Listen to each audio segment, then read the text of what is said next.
Bienvenue sur la radio du Lotus. Fidèles auditeurs de la radio, venez nombreux à l'écoute des émissions sur la philosophie spirit.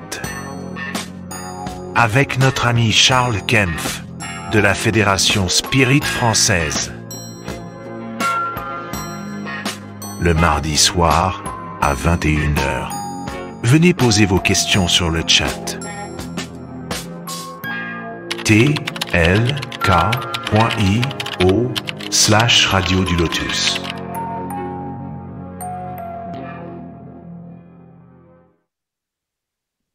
Bonsoir à tous, bienvenue sur la radio du Lotus en direct. Je suis Caroline et je suis ravie de vous retrouver ce soir accompagnée de Mickaël. Bonsoir Mickaël. Bonsoir. Voilà. Et un petit coucou à Daniel qui est absent. Voilà, on lui fait un petit coucou. Alors n'hésitez pas à nous rejoindre sur le chat en direct pour poser toutes vos questions à notre invité. Le chat dont voici l'adresse tlk.io/radio du Lotus tout attaché, tlk.io/radio du Lotus. Alors c'est l'occasion d'échanger et d'approfondir tous ces sujets dans le domaine du spiritisme, que vous soyez passionné ou simplement curieux. Je vous rappelle que vous pouvez nous poser vos questions tout au long de l'émission. Alors n'hésitez pas à participer, on vous attend. Alors sur le chat, il y a Pastef, Sabine et Fabien pour le moment, donc n'hésitez pas à nous rejoindre. C'est sympa. Bonsoir les amis. Voilà. Et d'ailleurs, je profite de te tous. remercier Sabine, parce que vu que tu es sur le chat pour le don que tu as fait tout à l'heure pour la radio, donc c'est très très gentil, voilà, je le dis, c'est très sympa de ta part, voilà. Donc merci d'être là sur le chat, voilà. Alors ce soir, nous allons tenter de mieux comprendre les missions qui sont assignées aux âmes incarnées ici sur Terre et le rôle des esprits désincarnés dans leur guidance, dans leurs accompagnements. Pourquoi sommes-nous ici? Quels sont les défis que notre âme doit relever? Et comment les esprits nous aident-ils parfois sans même que nous en ayons conscience? Alors, comment faire la différence entre notre pensée, des pensées insufflées par un esprit? Enfin, beaucoup de questions intéressantes. Et pour y répondre, nous avons le plaisir d'accueillir notre invité, comme chaque mardi, Charles Kempf. Voilà. Bonsoir.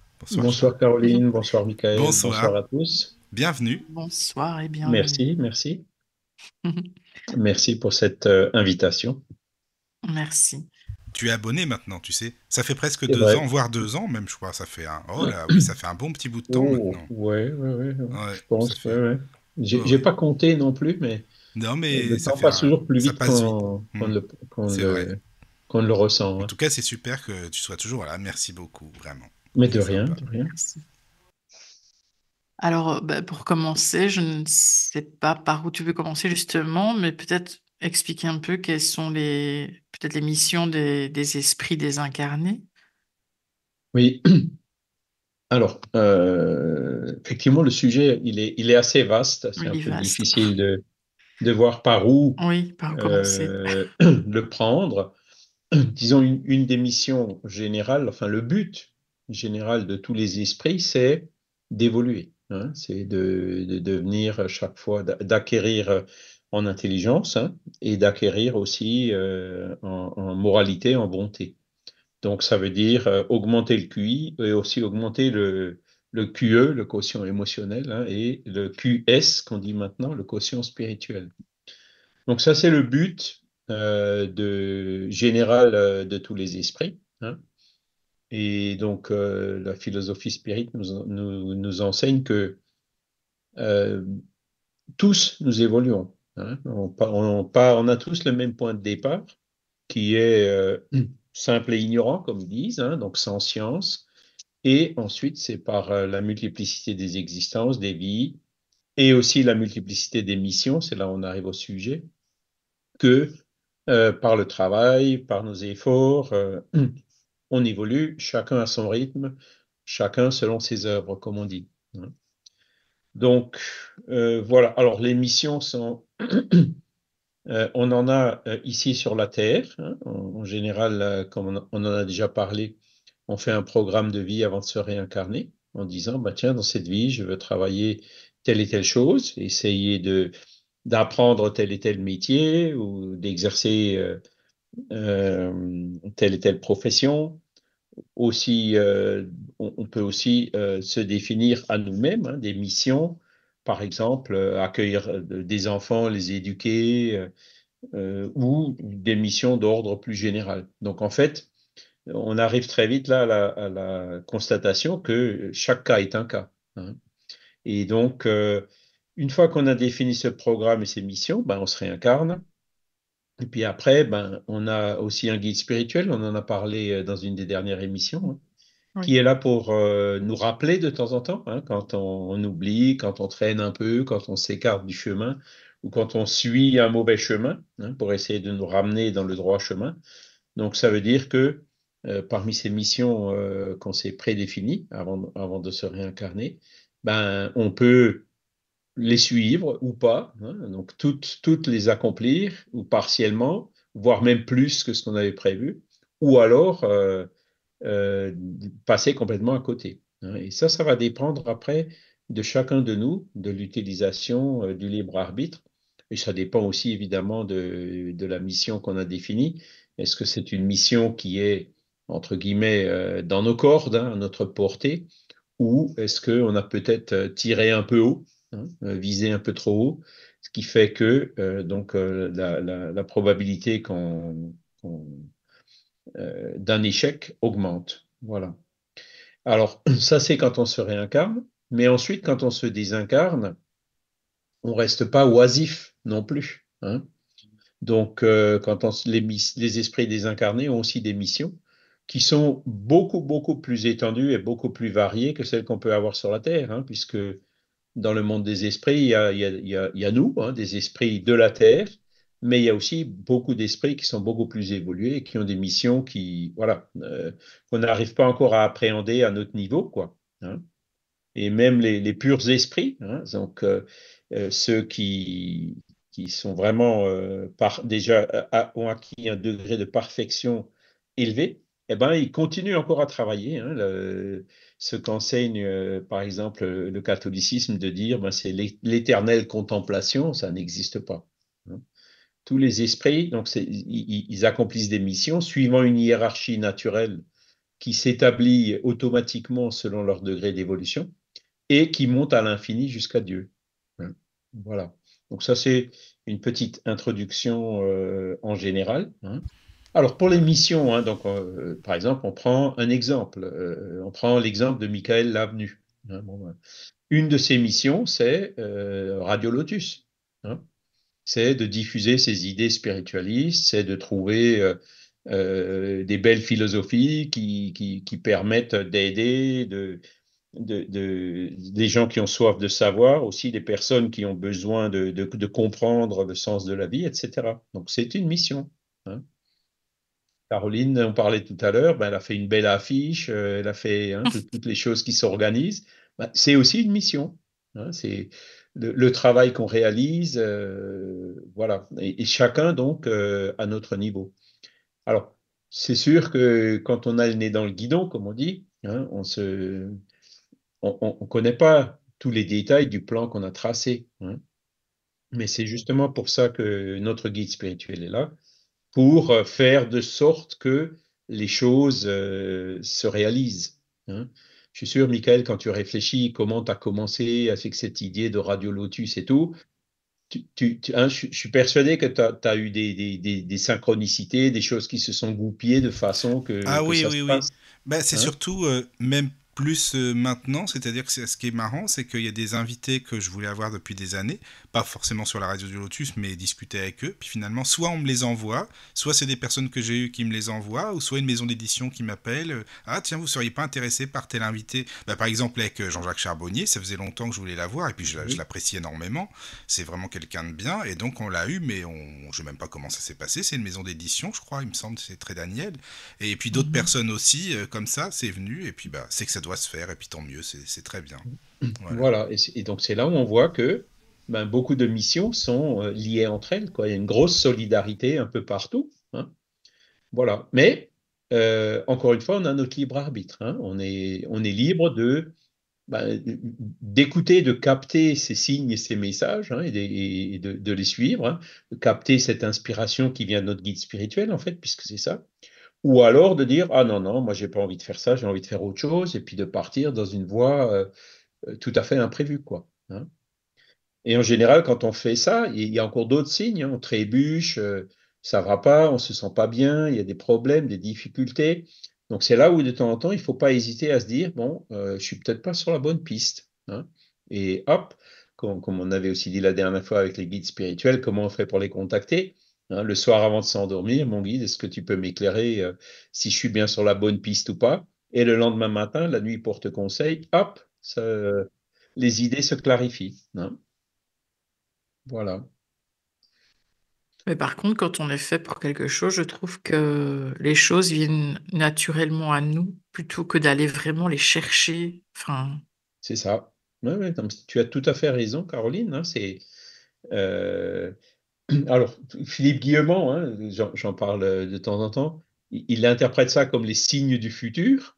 Hein, et ben, nous, les spirites, on interprète ça comme on a fait le programme avant de se réincarner. Et donc, notre guide spirituel, il est là pour de temps en temps nous rappeler les objectifs qu'on avait justement pour le futur. Donc, quelque part, ce sont aussi cette interprétation que donne Philippe Guillemont, de dire que ce sont des signes du futur, il a raison. Hein.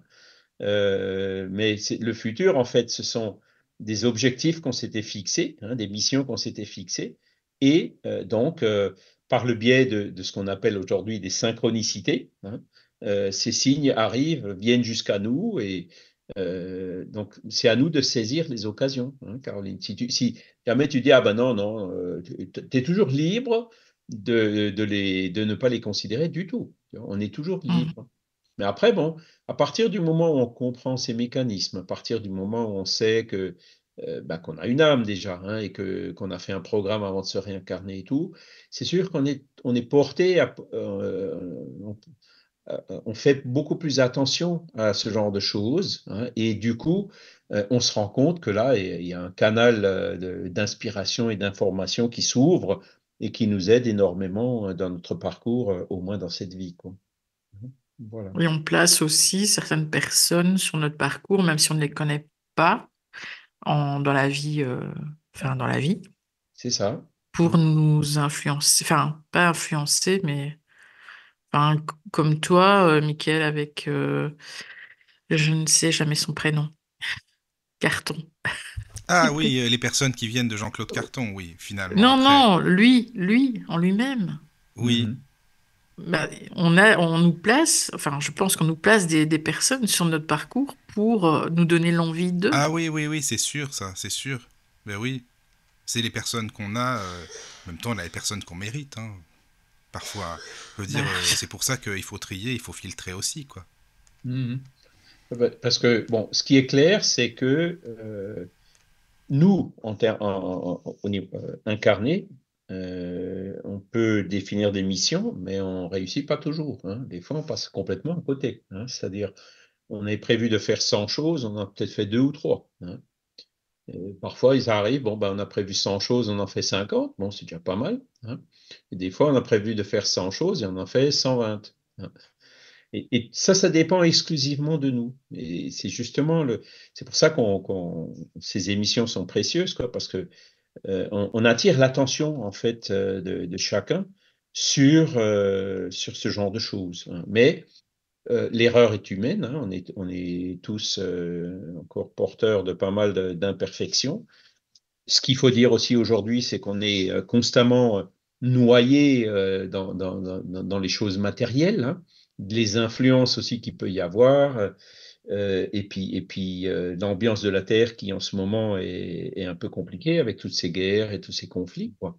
Même si globalement elle s'améliore, mais on s'en rend pas, on n'en a pas toujours vraiment l'impression. Hein. Et donc c'est sûr que toutes ces influences de la matière, ces réseaux sociaux, ces informations dont on est bombardé à longueur de journée, peuvent parfois carrément nous dévier du chemin. Hein. Donc, c'est pour ça qu'il faut de temps en temps s'arrêter, hein, réfléchir, est-ce que c'est bien ça que je veux, etc. Et la pandémie, on a eu énormément d'exemples dans ce sens, hein. de personnes qui étaient complètement noyées, métro, boulot, dodo, enfin, voilà, travailler sans arrêt, et qui d'un coup, pendant la pandémie, se sont dit, stop, non, je ne veux pas continuer comme ça, c'est pas ça que je veux de ma vie, et qui en fait ont complètement changé de vie, qui se sont mis à la campagne à faire de l'agriculture bio, je ne sais quoi, hein. Donc, et en fait, qui se sont laissés partir et entraîner par ces vagues matérialistes, hein, et donc qui ensuite sont revenus à la base, hein, sont allés chercher en eux-mêmes cette inspiration du guide qui leur a fait comprendre voilà, que la vie n'était pas uniquement fait pour gagner de l'argent, pour toujours avoir plus de choses qui souvent sont inutiles, etc., etc., hein, de réfléchir autrement, de trouver, d'apprécier beaucoup d'autres choses où on passait carrément à côté. Voilà. Alors, des missions, alors évidemment, comme on vient de voir, on peut en citer plein, hein. Les esprits, eux, ont aussi des missions, comme on l'a dit, hein. Les esprits, une fois qu'on est dans le monde des esprits, c'est vrai qu'on a une vision un peu plus claire, on est moins le nez dans le guidon que quand on est incarné sur la Terre, hein. Le bon exemple que je cite toujours, c'est Nos Solar, hein, avec André Louis, hein, qui était docteur sur la Terre, qui ne se rendait pas vraiment compte de ce qu'il faisait, qui abusait un petit peu ici ou là, hein, l'alcool, le tabac ou je ne sais quoi, hein, la prostitution, et qui donc s'est retrouvé à l'état d'esprit dans une situation difficile où il pouvait effectivement pas faire grand-chose. Mais dès qu'il est arrivé à Nos Solar, hein, quand il a tout de suite vu, voilà, il faut que je fasse quelque chose. Et une de ses missions, c'était justement d'écrire le livre, de le dicter à Chico Xavier, hein, d'observer et puis de dicter ce livre, hein. Et ensuite, bon, on voit dans la suite des autres livres les différentes missions qu'il a réalisées à l'état d'esprit, hein. Donc, sur Terre, il était un petit peu passé à côté, alors que à l'état d'esprit, avec la vision plus claire, voilà, il s'était quand même bien rattrapé, hein. Pourquoi? Parce que c'était un esprit qui avait quand même déjà un degré d'évolution, hein. Donc on voit que même évoluer comme André Louis, on peut quand même se tromper lourdement pendant une incarnation sur la Terre. Voilà. Ah, donc, on peut redégringoler d'un niveau, alors. Redégringoler, non. C'est, comment dire, les défauts qui nous restent encore se révèlent. Tu vois ce que je veux dire? Hmm. L'évolution, elle est toujours positive ou nulle, comme on dit en mathématiques, hein. C'est-à-dire, on évolue en mieux ou alors on reste stationnaire, mais on ne régresse jamais. Mhm. Par D'accord. contre, il y a des esprits qui peuvent rester stationnaires très longtemps. Voilà. Et après, bon, quand on voit par exemple des personnes qui, il est tout beau, il est gentil, etc., et puis d'un coup, paf, il y a quelque chose qui se passe, il pète un plomb, hein. C'est qu'en fait, il n'était pas aussi évolué qu'il en avait l'air, hein. Et que quand l'événement qui est venu mettre le doigt là où ça fait mal est arrivé, hop, il n'a pas résisté, quoi, hein. Hein, parce que, encore une fois, en tant qu'incarné, on peut avoir des masques, hein, on peut se donner une apparence de quelqu'un qui est bien, qui est gentil, hein, mais ne pas forcément l'être. Alors que ce genre de choses n'existe pas dans le monde des esprits. Dans le monde des esprits, il y a vraiment la transparence totale, hein, qui est de mise. On est vraiment ce qu'on est, hein. Ça se perçoit, tous les esprits qui sont autour de nous, surtout les plus élevés, perçoivent immédiatement ce qu'on est, qui on est, hein, de Oui, par, oui. entre autres, la densité de notre corps Mais ça, c'est spirituel, bien, de parce notre que les corps gens, esprit. enfin, se font pas passer pour ce qu'ils ne sont pas, finalement, quoi. Voilà, Hmm. l'hypocrisie n'existe pas Oui, dans le voilà, monde c'est des ça, esprits. quoi. Les masques n'existent pas. On va faire des émissions là-bas, alors ça va être bien. Voilà. Bah, pas tout de Alors, suite. Non. donc du coup, les esprits, quand on voit par exemple André Louis, les missions qu'il a réalisées, c'était toujours des missions pour le bien, hein. Euh, voilà, donc chacun, en fait, incarné ou désincarné, est chargé d'aider au progrès de l'humanité, des peuples ou des individus, des planètes, etc. Et tout ça dans un cercle d'idées plus ou moins large, hein, en fonction de nos capacités, de notre niveau d'évolution. D'accord? Voilà. Nos guides spirituels, bon, on en a parlé la dernière fois, leur mission, c'est vraiment de nous aider, hein, faire de sorte que ces synchronicités, ces événements qu'on avait prévus, en fait, se produisent qu'on y soit présent et qu'on y réagisse, hein, voilà. Après, bon, il y en a d'autres qui ont des missions un peu plus restreintes, hein. Vous avez des esprits qui sont, par exemple, chargés euh, de certaines espèces animales ou végétales, ou ouais, c'est des missions qui sont vraiment extrêmement Oui, mais variées. est-ce que c'est les esprits qui le demandent? Est-ce que c'est nous qui le demandons? Ou, enfin, ça ne nous est pas imposé, je veux dire, ou certaines, par exemple, je sais pas, quelqu'un qui adore les animaux, par exemple, est-ce que ça sera lui qui aurait cette mission-là? Ou alors, enfin, tu vois, comment ça se passe? C'est, il n'y a rien qui nous est imposé, hein. On a le libre arbitre, ce libre arbitre qui se développe au fur et à mesure de notre évolution, hein. Et donc, voilà, on ne nous impose rien, on peut nous conseiller quelque chose, mais après, derrière, nous, on est libre d'accepter ou pas. On dit, non, non, moi, je veux pas ça, je veux faire autre chose. Bon, bah, ok, tu peux faire autre chose, hein. Et le conseil que les esprits supérieurs nous donnent, c'est toujours ce qui nous aidera le plus à évoluer et aussi à faire évoluer ceux qui sont autour de nous, Mais par hein. exemple, tu vois, Charles, les esprits qui inspirent les grands scientifiques pour certaines recherches, ou les musiciens, les poètes, enfin tout ce qui est artistique aussi, Oui. est-ce que c'est une mission aussi qu'ils ont choisie, ou comment ça se passe, par exemple? Ben, absolument, hein. Oui, Ce d'accord. sont aussi des missions choisies et qui Mhm. correspondent aussi au goût, au penchant et aux Voilà, au penchant de capacités. D'accord, d'accord, d'accord. Voilà, hein. Mhm. Comment dire, celui qui a des facilités dans la musique, même des fois dès la tendre enfance, hein, comme les Mozart ou autres, c'est parce qu'ils avaient travaillé, étudié cet art dans le monde spirituel ou dans leurs incarnations D'accord. précédentes. Oui, oui. Parce que même dans le monde Que- spirituel, c'est pareil. Il continue quand même avec cet art, par exemple. C'est ça, voilà. Mhm. Après, si tu veux, dans l'évolution, euh, comment dire, Mozart, en ce moment, bon, ou du moins dans ses dernières incarnations sur la Terre, il était spécialisé dans la musique, mais il va pas rester éternellement spécialisé dans la musique, hein. Tu vois, un esprit universel, un esprit évolué, il devient universel, quoi. C'est-à-dire qu'il connaîtra aussi bien la musique que la peinture, que l'ingénierie, que le calcul, tu vois, hein. Oui, il faudrait qu'il La soit passé perfection, par c'est tout. vraiment être bon en tout, Oui, voilà, oui. Il faudrait qu'il soit passé par hein, toutes les expériences terrestres, quoi. par toutes les expériences terrestres et spirituelles, Des hein. spirituels, d'accord. Voilà. Mhm. C'est comme nous, bon, ben, on se réincarne en homme ou en femme. Oui. Dans cette vie, par exemple, bon, ben, j'ai été ingénieur. Je me suis toujours posé la question pourquoi. Ah Bon, alors oui. là maintenant, je suis à la retraite. J'ai quand même bien contribué. J'ai réussi à faire pas mal de choses. Ça m'a peut-être mis un peu d'ordre et puis de rationalité dans la tête qui me manquait peut-être avant. Hein, j'ai toujours pas vraiment compris pourquoi, mais voilà, j'ai fait de mon mieux. Je faisais des centrales électriques pour produire de l'électricité en polluant le moins possible, toujours en ayant le meilleur rendement, la meilleure fiabilité, etc. Donc, quelque part, ça revient à rendre service à l'humanité, hein. Heureusement qu'on a de l'électricité fiable, sinon on ne pourrait pas être connecté en ce moment, hein.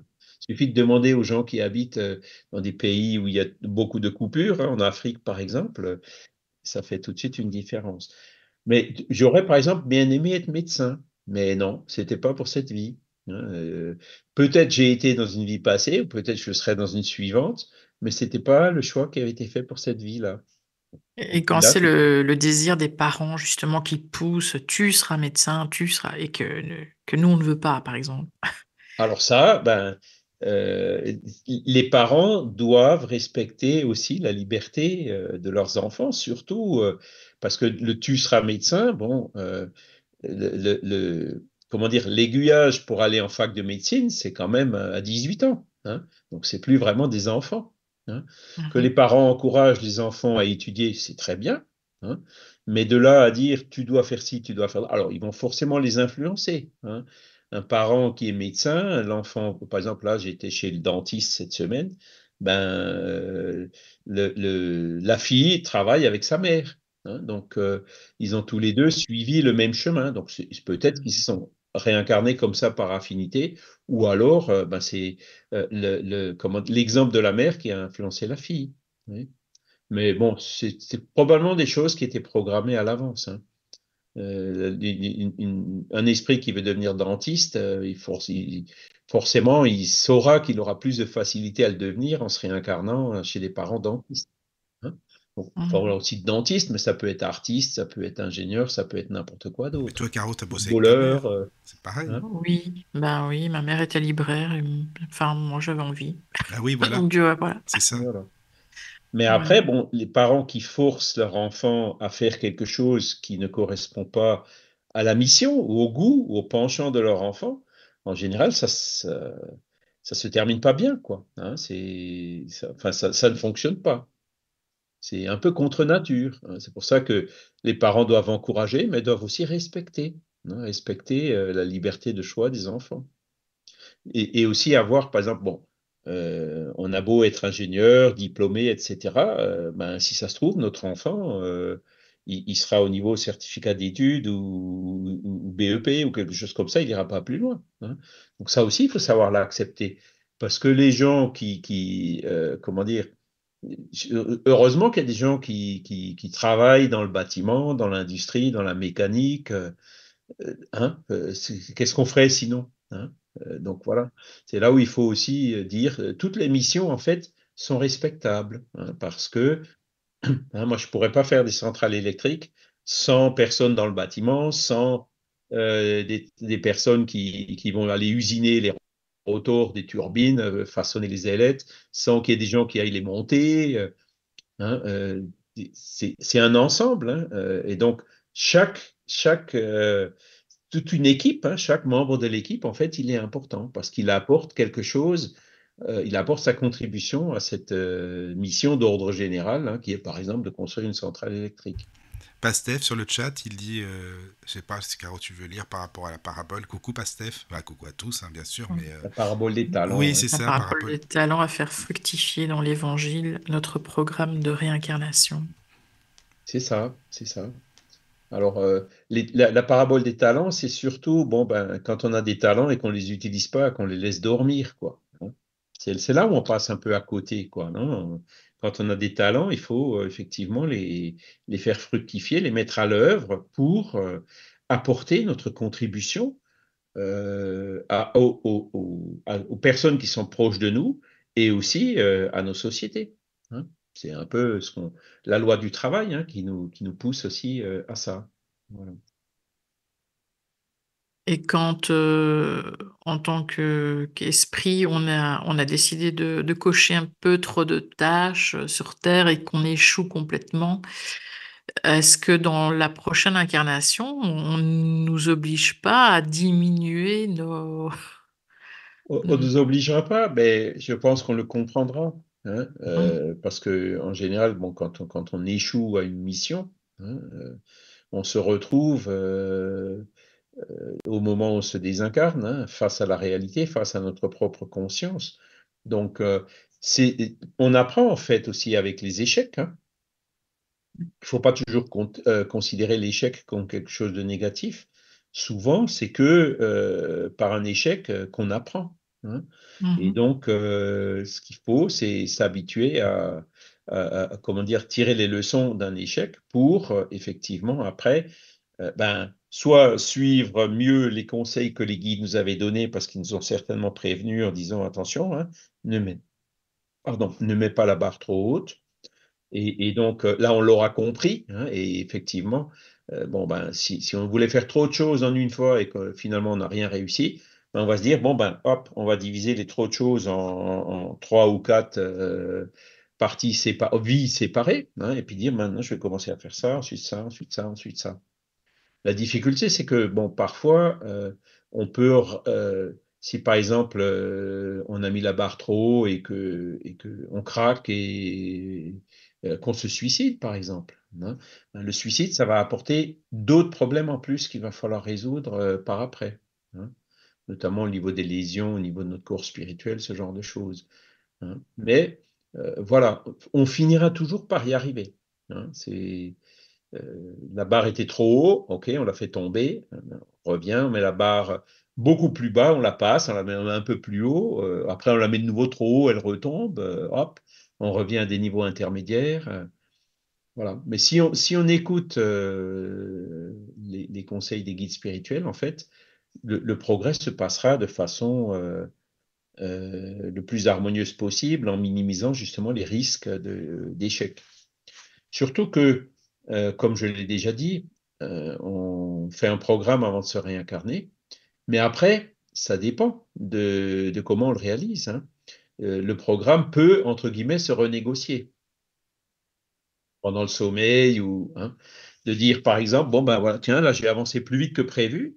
Est-ce que je peux encore rajouter d'autres choses, hein, et hop, ça se négocie. Parfois même, ça peut aller, c'est ce que dit, par exemple, Divaldo Pereira Franco, hein, je pense que vous le connaissez, j'en ai déjà parlé un petit peu, Mhm. le fameux médium et conférencier brésilien, hein, qui est aussi, pas comme Chico, mais il est toujours vivant, hein, il a 97 ans maintenant. Et donc, il aurait lui-même dit que il aurait déjà dû se désincarner, hein. Mais comme le travail qu'il réalise, autant dans l'écriture des livres que dans les conférences, que dans le service d'assistance dans son institution caritative qu'il a dans les bidonvilles de Salvador de Bahia, se passe bien et donc il a eu un sursis. Donc ils lui ont refait un petit plein de fluide vital, comme, hein, si on peut s'exprimer ainsi. Et donc voilà, il a déjà, il reste plus longtemps sur la Terre que ce Mais qui est-ce que était ça veut dire initialement qu'il aura prévu. moins que ça à faire dans la vie future? Il aura ça de moins à faire, puisqu'il a fait quelque chose. Voilà. Oui. Tu as tout à fait raison, hein. Ne laissez pas au lendemain ce qu'on peut faire Voilà, c'est aujourd'hui, ça. hein. Hmm. Et voilà. Et donc lui, il a dit, bah, tout ce qui est fait, ce sera ça de moins à faire pour la prochaine fois. Voilà. Et Et en les même temps, personnes, ben, ah, il pardon. assiste des milliers de personnes dans son. Voilà, et, hein, c'est remarquable, un travail remarquable qu'il réalise. Pardon, Caroline, je t'ai coupé. Euh, les guides spirituels, ce sont des personnes qui ont été souvent des guides terrestres, c'est-à-dire des personnes, je sais pas moi, dans l'enseignement, dans le domaine de la santé, ou non? Pas forcément, ce sont des esprits qui parfois n'ont même pas eu de vie sur la Terre, hein, ou récemment en tout cas.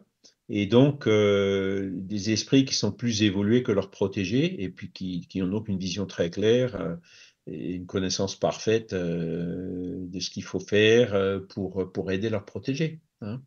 Mhm. Bon. Comme je te dis, Caroline, plus les esprits évoluent, plus ils deviennent polyvalents et universels, quoi, hein. Et quand on arrivera à notre dernière incarnation, on aura encore besoin d'un guide. Alors oui, à partir du moment où on se réincarne, il y a toujours un guide. Parce que plus on monte, plus, bah, de toute façon, la hiérarchie, comme j'ai dit tout à l'heure, elle monte à l'infini, hein. Quel que soit notre, même si on arrive à avancer pas mal au point de ne plus avoir besoin de se réincarner sur la Terre, il y aura toujours encore des esprits qui sont plus évolués que nous, qui seront là pour nous aider. Tu vois? Oui, oui. Mhm. Cette solidarité, elle se Mais fait au long de toute la jusqu'à ce que chaîne. nous, on soit ensuite pur esprit, enfin élevé aussi, C'est ça. n'ayant plus Ouais. besoin de Alors, se réincarner, quoi. voilà. Alors, un esprit primitif, hein, genre Oui. quand on était dans les cavernes, Oui. il y avait aussi des guides, mais c'était pas des guides du même niveau que ceux qu'on. Hein, au fur et à mesure qu'on évolue, ben, le niveau du guide évolue aussi. C'est proportionné, hein, en quelque sorte. Voilà. Et c'est ça qui est génial, quoi, parce que ça me donne vraiment une vision hein, d'une continuité comme ça qui monte à l'infini, quoi, hein. Voilà. Alors, au niveau, alors nous, évidemment, bon, on peut citer quelques missions ici. Bon, plus facile, bon, on prend par exemple Alan Kardec, hein. Lui, il s'est réincarné pour bon, être pédagogue déjà, hein. Donc, il a fait quand même pas mal une carrière assez longue au niveau de la pédagogie, diffuser les méthodes d'enseignement de Pestalozzi, etc., hein, les méthodes un peu plus modernes que celles qui étaient à l'époque encore trop souvent imposées par les jésuites ou d'autres groupements religieux, hein, où ça marchait plutôt à la trique que ce que Pestalozzi, hein, qui basait tout sur le respect, l'amour, etc., hein. Et ensuite, ben, clairement, sa mission, c'était de ce qu'on appelle la codification spirit, c'est-à-dire nous laisser ces 5 livres avec tous les enseignements bases de la philosophie spirit. C'était, et Quand on voit avec le recul, et comme lui-même le dit quand il raconte les différentes étapes qui l'ont amené à ça, hein, les rencontres entre guillemets par hasard d'une personne qui lui parle des tables tournantes, et ensuite quelqu'un d'autre qui vient et qui lui en parle beaucoup plus sérieusement et qui va jusqu'au point qu'il accepte de participer à une séance. Une fois qu'il avait le pied dans la séance, évidemment, les guides spirituels étaient déjà là, hein, il était déjà préparé à ça, et boum, c'est parti sur des chapeaux de roue, quoi. Hein. Mais Mais oui. l'esprit de vérité lui avait dit, à un moment, et parce qu'à un moment donné, il a questionné. Hein, il a dit, mais attends, que je sois un travailleur dans ce domaine-là, moi je veux bien, mais alors que j'ai une mission particulière, j'ai l'impression qu'il y a quelque chose qui m'est monté à la tête de façon indue, quoi. Et l'esprit de vérité dit, non, non. Par contre, ça dépend que de toi. Tu peux te planter. Et si tu te plantes, il y a quelqu'un d'autre qui viendra faire ça à ta place. Hein, donc, toujours laisser le libre arbitre et le mérite. Hein. C'est à la fin, bon, il a fait tout ce qu'il fallait pour pas se planter. Je pense que l'esprit de vérité savait d'avance qu'il allait pas se planter, mais il pouvait pas lui dire autre chose. Hein. Pour chaque fois, nous laisser notre liberté. Si on réussit, bah, le mérite, c'est le nôtre, plus que celui du guide. Le guide nous a aidés, mais c'est nous qui l'avons fait. Tu vois, hein, les esprits nous apportent jamais les choses sur un plateau. Hein, c'est quand on réalise quelque chose. Tu parlais tout à l'heure des scientifiques au niveau des inventions et tout. Hein, ils nous mettent sur la piste. Mais le E égale MC2, c'est Einstein qui l'a sorti. Hein, c'est pas son guide. Ah bah sinon, il y aura rien à faire du tout, de toute façon, c'est sûr. Voilà, Mm. voilà, c'est ça. Non, non, et Mais par chacun. contre, Kardec, tu sais, Charles, je me dis, bah, il a pas fait finalement, c'était une dizaine d'années qu'il a codifié le spiritisme et Ouais, tout, ça n'a pas 12, duré 12, 13 longtemps. ans, quoi. C'est Oui, c'est ça, quoi. entre 1855 et 1869, donc Oui. 14 ans, quoi. Donc, mais est-ce que tu penses qu'avant il aurait été prêt ou non? Peut-être qu'ils l'ont pas. Enfin, je sais pas, parce qu'il aurait pu commencer beaucoup plus tôt. Finalement, il y aurait eu plus d'infos, plus de bouquins et tout ça, quoi. Voilà. Mais est-ce qu'il aurait été prêt? Enfin, c'est vrai que je me dis que ça n'a pas été très Ouais, long et il a fait beaucoup de choses en peu de temps, en fin de compte. Hein. voilà, mais il a fait beaucoup de choses en peu de temps. Mais regarde aujourd'hui combien de personnes qui comprennent cette réalité du monde spirituel, qui est pourtant une réalité de la nature. Hein. Combien il y a de personnes qui sont encore en train Oui, de oui, railler, de c'est sûr. rejeter, de nier, Hmm. de se moquer de ceux qui y croient, etc. Oui, Tu oui. vois? Ouais, je suis Donc, d'accord, c'est sûr. Kardec, il était largement en avance sur son temps, tu vois. Prenons un autre missionnaire, c'est Jésus. Hein. Il est venu il y a 2000 ans. Pareil, hein, encore aujourd'hui, qui a vraiment. Pourtant, c'est des choses hyper simples qu'il est venu dire. Hein. Aimer Dieu par-dessus tout et ton prochain comme toi-même. Combien est-ce qu'il y en a qui comprennent ça? Hein, ceux qui sont dans le nez dans le guidon du boulot, des choses matérialistes aujourd'hui, passent complètement à côté, souvent, hein, la plupart du temps. Et donc, c'est pour ça que, voilà, Kardec, il est venu faire un saut quantique à ces notions-là, hein, de par l'examen justement des phénomènes paranormaux et puis de faire le lien entre ces phénomènes paranormaux et les lois qui gouvernent le monde spirituel, hein, et aussi les échanges entre le monde spirituel et des incarnés, hein, par la médiumnité notamment. Ben voilà, c'est ce qu'il fallait faire à ce moment-là. Hein. Maintenant, bon, il y a peut-être quoi, 10%, 20% de la population mondiale qui l'a compris, hein, peut-être au Brésil 20%, mais dans le monde entier, c'est peut-être largement en dessous de 10, hein, peut-être même en dessous de 1. Donc, il faut déjà laisser les choses avancer un petit peu et à partir du moment où l'humanité sera prête, il y aura un autre missionnaire qui viendra, ou le même, hein, on ne sait pas, pour donner la suite, l'étape d'après, quoi. Il y a Tout des le monde a questions dit, qui ouais, il est bougent. parti trop tôt, il est mort subitement, il voulait encore écrire un livre. Bah, C'est sûr, on a tous c'est ce plein que de je dis. projets, mais C'est vrai, après, non, mais je me dis ça, je me dis, tu te rends compte qu'il aurait fait d'autres bouquins encore pour aller plus loin et tout, c'est vrai, hein. Mais bon, après, il y en a eu d'autres, hein, de mais toute faut façon. laisser autant de. Hmm. Alors, moi, je me souviens, j'avais un chef j'avais deux chefs, hein, mon chef et puis le chef de mon chef. Et puis, donc, mon chef, l'intermédiaire, c'était quelqu'un de jeune et très dynamique. Il fonçait et il allait toujours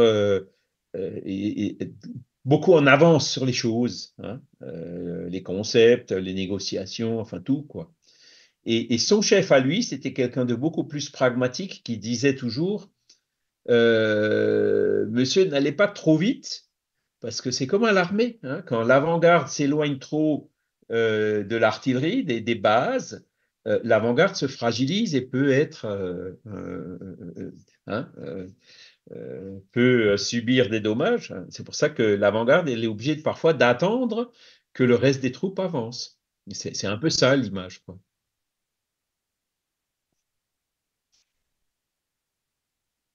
Alors, il y a deux questions sur le chat. Alors, une question de Jean-Marie. La médium Jacqueline Gindre, je ne sais pas comment on prononce, hein, Guindre ou Gindre, a écrit le livre Mur et Vie d'après les enseignements de son guide, et cela ressemble à nos solars. Selon ce guide, avant d'avoir le niveau pour effectuer une mission dans l'au-delà, il faut, entre chaque réincarnation, retourner à l'école, faire le bilan et travailler sur soi. Les guides ont-ils un rôle dans cette progression? Alors, je ne connais pas ce livre, mais bon, c'est vrai que c'est intéressant parce que tout ce qui vient confirmer un peu ben, les enseignements généraux qu'on a dans l'eau solaire, hein, par exemple, hein, c'est toujours bon à prendre et ça apporte toujours des détails, des éléments de réflexion supplémentaires. Donc, quand on prend l'exemple de nos solars que je connais avec André Louis, ben, effectivement, il était à l'école.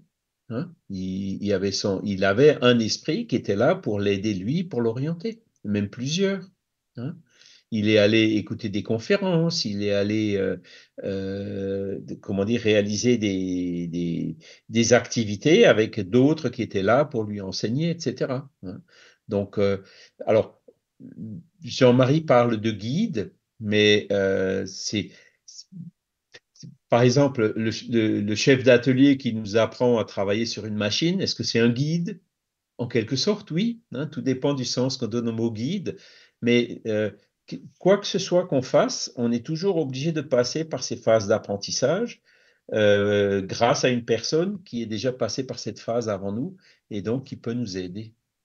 Hein, quelqu'un qui nous montre en fait, hein, ou qui nous enseigne. Donc, ce ne sont pas forcément des guides, hein, mais ce sont tout simplement nous-mêmes. Hein, on peut avoir ce genre de mission sur quelque chose qu'on sait bien faire vis-à-vis de quelqu'un qui débute dans ce domaine-là. Hein. Ça fait partie de cette entraide et de cette solidarité qui existe entre tous les esprits. Alors, c'est vrai que sur Terre, bon, on a un système scolaire avec des diplômes différents, hein, on se forme à un métier, etc., avec des, voilà, c'est organisé de cette façon-là, hein, mais il y a toujours un moment où, ben, dans la pratique, l'apprenti a toujours quelqu'un un maître qui travaille avec, qui enseigne à l'apprenti. Hein. Donc, il faut le voir dans ce sens, hein, effectivement. Après, retourner à l'école, oui, pour apprendre. Faire le bilan, ben, voir si on a vraiment appris. Essayer. Hein. Travailler sur soi, ça, je pense que c'est quelque chose qui est indépendant et qu'il faut qu'on fasse en permanence. Hein. C'est le travail sur soi pour mieux se connaître et puis pour essayer de devenir chaque fois meilleur. Je veux dire, entre guillemets, une mission continue qu'on a. Hein. C'est l'évolution dont je parlais tout au début, hein, dans l'introduction. Et donc, voilà, on a tous un rôle. Les guides ont un rôle, mais nous aussi, on a un rôle. Hein. C'est cette solidarité qui doit nous lier tous. Merci. Il y a une question de Fabien. Un guide peut-il être guide d'un animal, par exemple, lorsqu'un chien est chien d'aveugle ou qui aide la police? Alors, ouais, c'est une bonne question. Alors, en fait, c'est plutôt l'animal qui est guide de l'aveugle. Hein. Donc, vous voyez, comme le Ouais. mot guide, on peut le comprendre sous différents sens. Maintenant, effectivement, ah, tiens, c'est un sujet intéressant, ça, Michael. Hein, est-ce que les chiens d'aveugles, quand, par exemple, il y a un malvoyant qui se promène avec son chien, est-ce qu'il y a un esprit qui est là pour aider le chien et aider Ah, c'est vrai l'aveugle que c'est pour que tout se passe intéressant. bien? C'est super Tu vois? intéressant, ça, franchement. Ouais, c'est vrai, c'est vrai. Bah, C'est une merci question qu'on peut se Fabien pour poser. ta Hein, question. Ouais, c'est intéressant, c'est vrai. alors, il y a le guide de la personne malvoyante, hein, ça c'est clair. Oui, Et oui. après, ben, c'est sûr, les chiens, bon, ils ont alors, il y a toute une éducation hein, qui est bien faite, qui justement leur donne le plus d'indépendance possible. Maintenant, après, dans des moments un peu délicats, il n'est pas impossible que le chien lui aussi soit inspiré, hein.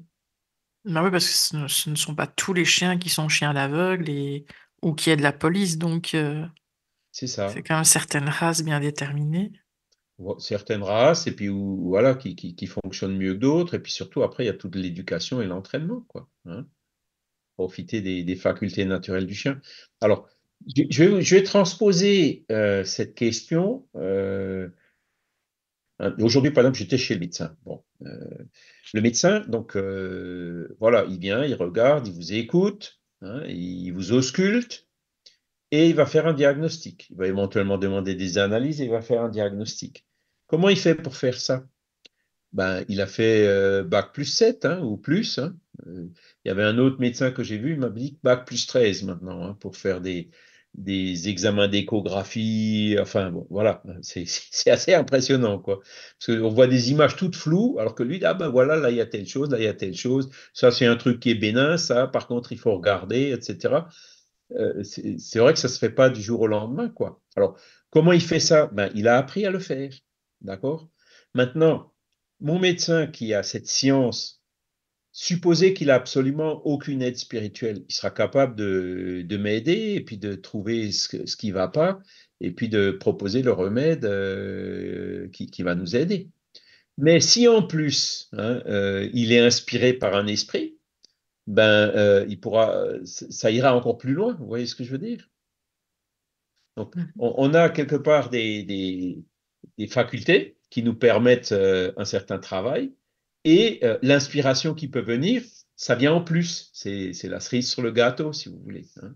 C'est dans les cas difficiles hein, où cette inspiration pourra lui dire, tac, l'orienter vers une idée plutôt qu'une autre et qui sera peut-être la bonne, hein. Alors qu'après, bon, vous avez d'autres médecins ça on le remarque tout de suite, hein, qui portent beaucoup moins d'attention aux patients, qui travaillent de façon un peu mécanique, qui encaissent évidemment la consultation à la fin de... Bon, que le médecin se fasse payer, encore une fois, c'est normal, hein, puisqu'il peut travailler tout seul sans aide. Mais le médecin qui fait son travail avec amour, on voit tout de suite la différence par rapport au médecin qui fait ça uniquement pour gagner de l'argent. Hein, alors je parle des médecins, mais c'est vrai pour tout, hein. Le maçon qui fait son travail avec amour, il arrivera à un meilleur résultat que celui qui le fait machinalement ou par obligation pure et dure, hein. Tout est comme ça, hein. À partir du moment où on est conscient qu'il y a effectivement des guides qui peuvent être là, hein, pour nous aider, et qu'on ouvre ce canal, eh ben, on arrivera à faire beaucoup plus. Alors que tout seul, on aurait peut-être pu faire deux ou trois. Avec l'aide du guide, on a fait 8 ou 10, hein. Il décuple en quelque part nos forces, nos capacités. Et ça nous sert aussi à notre évolution parce qu'on gagne aussi beaucoup plus en expérience, etc. Il On y a vit vraiment une... ensemble, hein. On parlait tout à l'heure de l'influence des esprits sur nos pensées et nos actes. Elle est permanente. Alors là, on parle évidemment de l'influence des pensées des guides spirituels qui nous aident, hein, et qui est quelque chose qu'il faut absolument qu'on recherche en permanence, quoi, hein. Voilà. Pourquoi? Parce que bon, l'influence spirituelle peut aussi se faire quand des esprits qui sont moins évolués, ils peuvent au contraire, plutôt que de nous aider, nous induire en erreur, hein. Et tout dépend donc de notre état d'esprit, hein. Si on fait notre travail de façon consciencieuse et avec amour, hein, ben, on sera syntonisé avec des esprits qui sont plutôt plus élevés. Si par exemple on le fait machinalement, que ça nous embête ou que, etc., on risque beaucoup plus fortement des influences et des interférences d'esprits qui nous entraînent justement vers ce cercle vicieux, quoi. Alors, il y a des remarques sur le chat. De Steph qui dit les animaux sont des esprits en évolution. Un guide peut peut-être influencer plusieurs animaux à la fois. D'ailleurs, peut-être un guide qui a été maître chien, par exemple. Oui, peut-être, ouais. Et après, bon, effectivement, euh, tout dépend de la capacité de l'esprit. Parce qu'un guide spirituel peut, alors en général, on a toujours un qui est dédié à nous, hein. mais un esprit évolué pourra aider plusieurs personnes et a fortiori plusieurs chiens en même temps. Hein. Hein, avec le don d'ubiquité et tout, ça lui posera pas de grandes difficultés. Hein, voilà. Et les animaux, effectivement, alors, dire que les animaux, ils ont aussi un principe intelligent en eux qui évolue. Les animaux évoluent aussi, hein. Mais bon, ils n'ont pas encore vraiment la conscience de soi. Hein. L'intelligence commence chez les animaux. Hein. On voit les premiers signes, les premiers bribes d'intelligence. Ils sont contents, ils sont tristes, les sentiments. Bon, on sent bien qu'il y a plus que juste dans un fauve. Hein.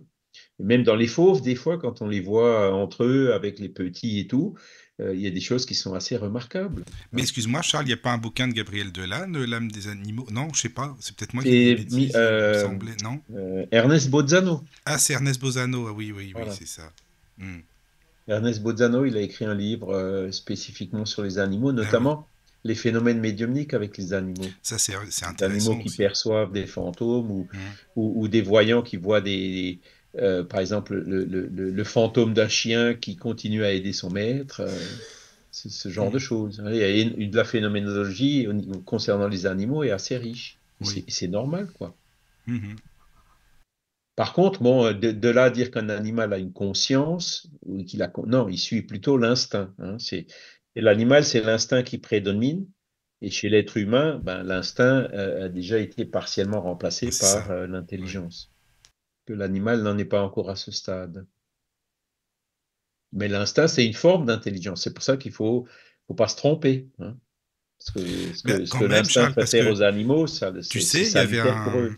Je sais pas si t'avais. Enfin, non, je sais pas, c'est pas très connu comme histoire, mais enfin, c'est une personne aveugle que j'ai entendu. Et si tu veux, il avait donc son chien guide hein, qui l'aidait. Et, Oui.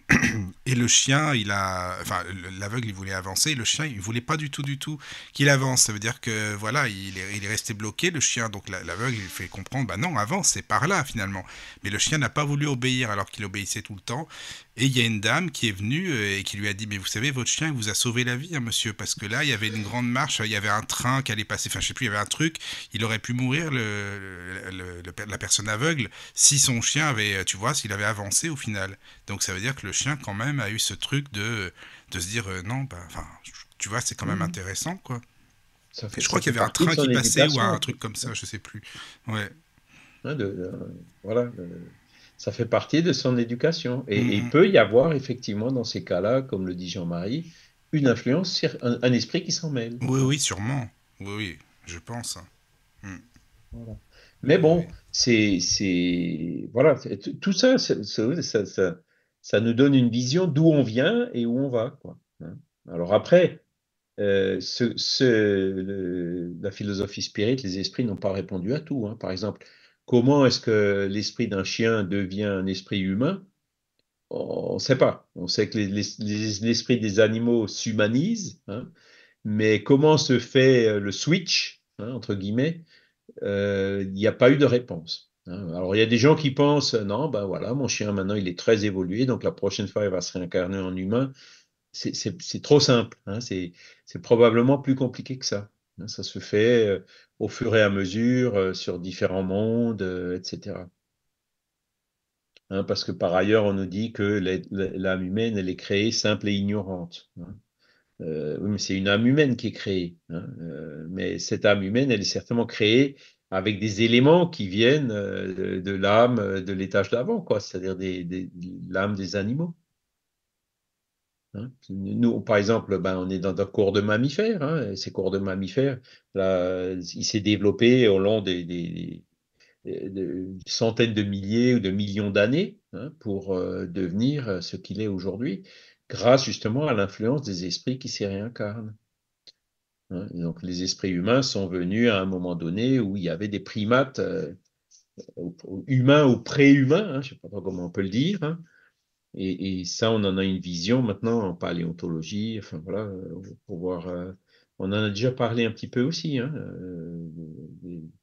avec l'homme préhistorique, hein, Mhm. Néandertal, Cro-Magnon, pour arriver jusqu'à ce qu'on est jusqu'à ce qu'on est aujourd'hui. Voilà. Il y a des remarques sur le chat. Donc Jean-Marie dit, si on admet qu'un animal a sa conscience, alors c'est certainement un esprit en évolution et il a sûrement un guide. C'est ça, voilà. Mhm. Alors après, ce que les esprits disent, il me semble que c'est dans le livre des esprits, justement quand ils parlent de ces missions, ben, il y a des esprits qui ont pour mission de se consacrer aux animaux, hein, voire à une race d'animal particulier. Il y a des esprits qui ont, par exemple, quand vous voyez la Terre qui s'est formée, hein, le Big Bang, ces poussières qui se sont accumulées et tout, il y a certainement aussi l'influence d'esprit derrière tous ces phénomènes-là, hein. Il y a les lois de la nature, évidemment. Et ensuite, une fois que la Terre s'est formée, qu'elle s'est refroidie, qu'il a commencé à y avoir de l'eau liquide, voilà, ces espèces de mares avec des soupes, hein, on parle de l'apparition de la vie, là, hein, où il y avait des bouts de molécules qui effectivement sont les composants qui forment les protéines, mais de là, de ces éléments pour former une protéine, hein, donc une boîte de Lego en vrac pour faire quelque chose de construit, c'est pas par hasard, Mhm. hein. Là aussi, il y a C'est sûr. certainement des esprits qui ont contribué à l'apparition de la vie sur la Terre. Donc, vous voyez le genre de mission, ça peut être extrêmement varié, hein. Mhm. Voilà. Alors, il y a d'autres remarques. Alors, Steph dit, je suppose que c'est de livres, C'est la citation de Jean Léon Denis. Ouais. Prieur, L'âme des animaux, Bolzano 134, prouvant la médiumnité animale. Voilà. C'est le livre de Bolzano. Ouais.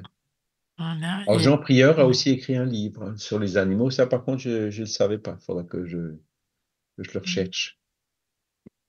Jean Et Prieur, je c'était, connais oui. la biographie de Kardec, entre autres. Ah, mais Jean Prieur, c'est très très bien ce qu'il a fait. Vraiment, moi je suis archi fan. Vous pouvez y aller. Les yeux fermés, c'est D'accord. ce que je fais. Donc il n'y a pas de problème.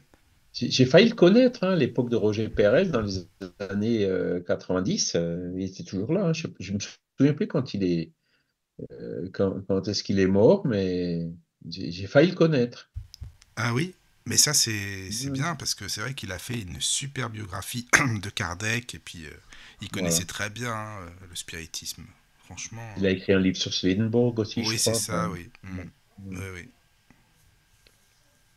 Alors, voilà. Steph a rajouté, dans la plante, l'intelligence sommeille, dans l'animal, elle rêve, dans l'homme seulement, elle s'éveille, se connaît, se possède et devient consciente. Ça, c'est la citation donc de Léon Denis qu'on avait cherché. Et Stéphane, il l'a toujours sous la main maintenant. Moi aussi, hein, j'ai fait un fichier maintenant avec des Mais oui, citations. c'est bien ça. Ça Mais dis m'aide à donc, les retrouver. Stéphane, est-ce que c'est le Stéphane que je connais qui m'a lu le bouquin de Gabriel Delanne? Parce que si c'est Stéphane, un petit. Enfin, évidemment, coucou, coucou à tous, mais merci encore, je le dis à l'antenne, hein, parce que quand il y a des personnes qui font des choses comme de la lecture ou autre, c'est super gentil. Il dit, Donc, c'est lui Stéphane, il dit que peut-être. c'est toi qui lui as fait découvrir Jean Prieur. Ah, c'est moi? Bah, je savais même pas en plus. D'accord, bah Ouais, tu voilà, vois. bah écoute.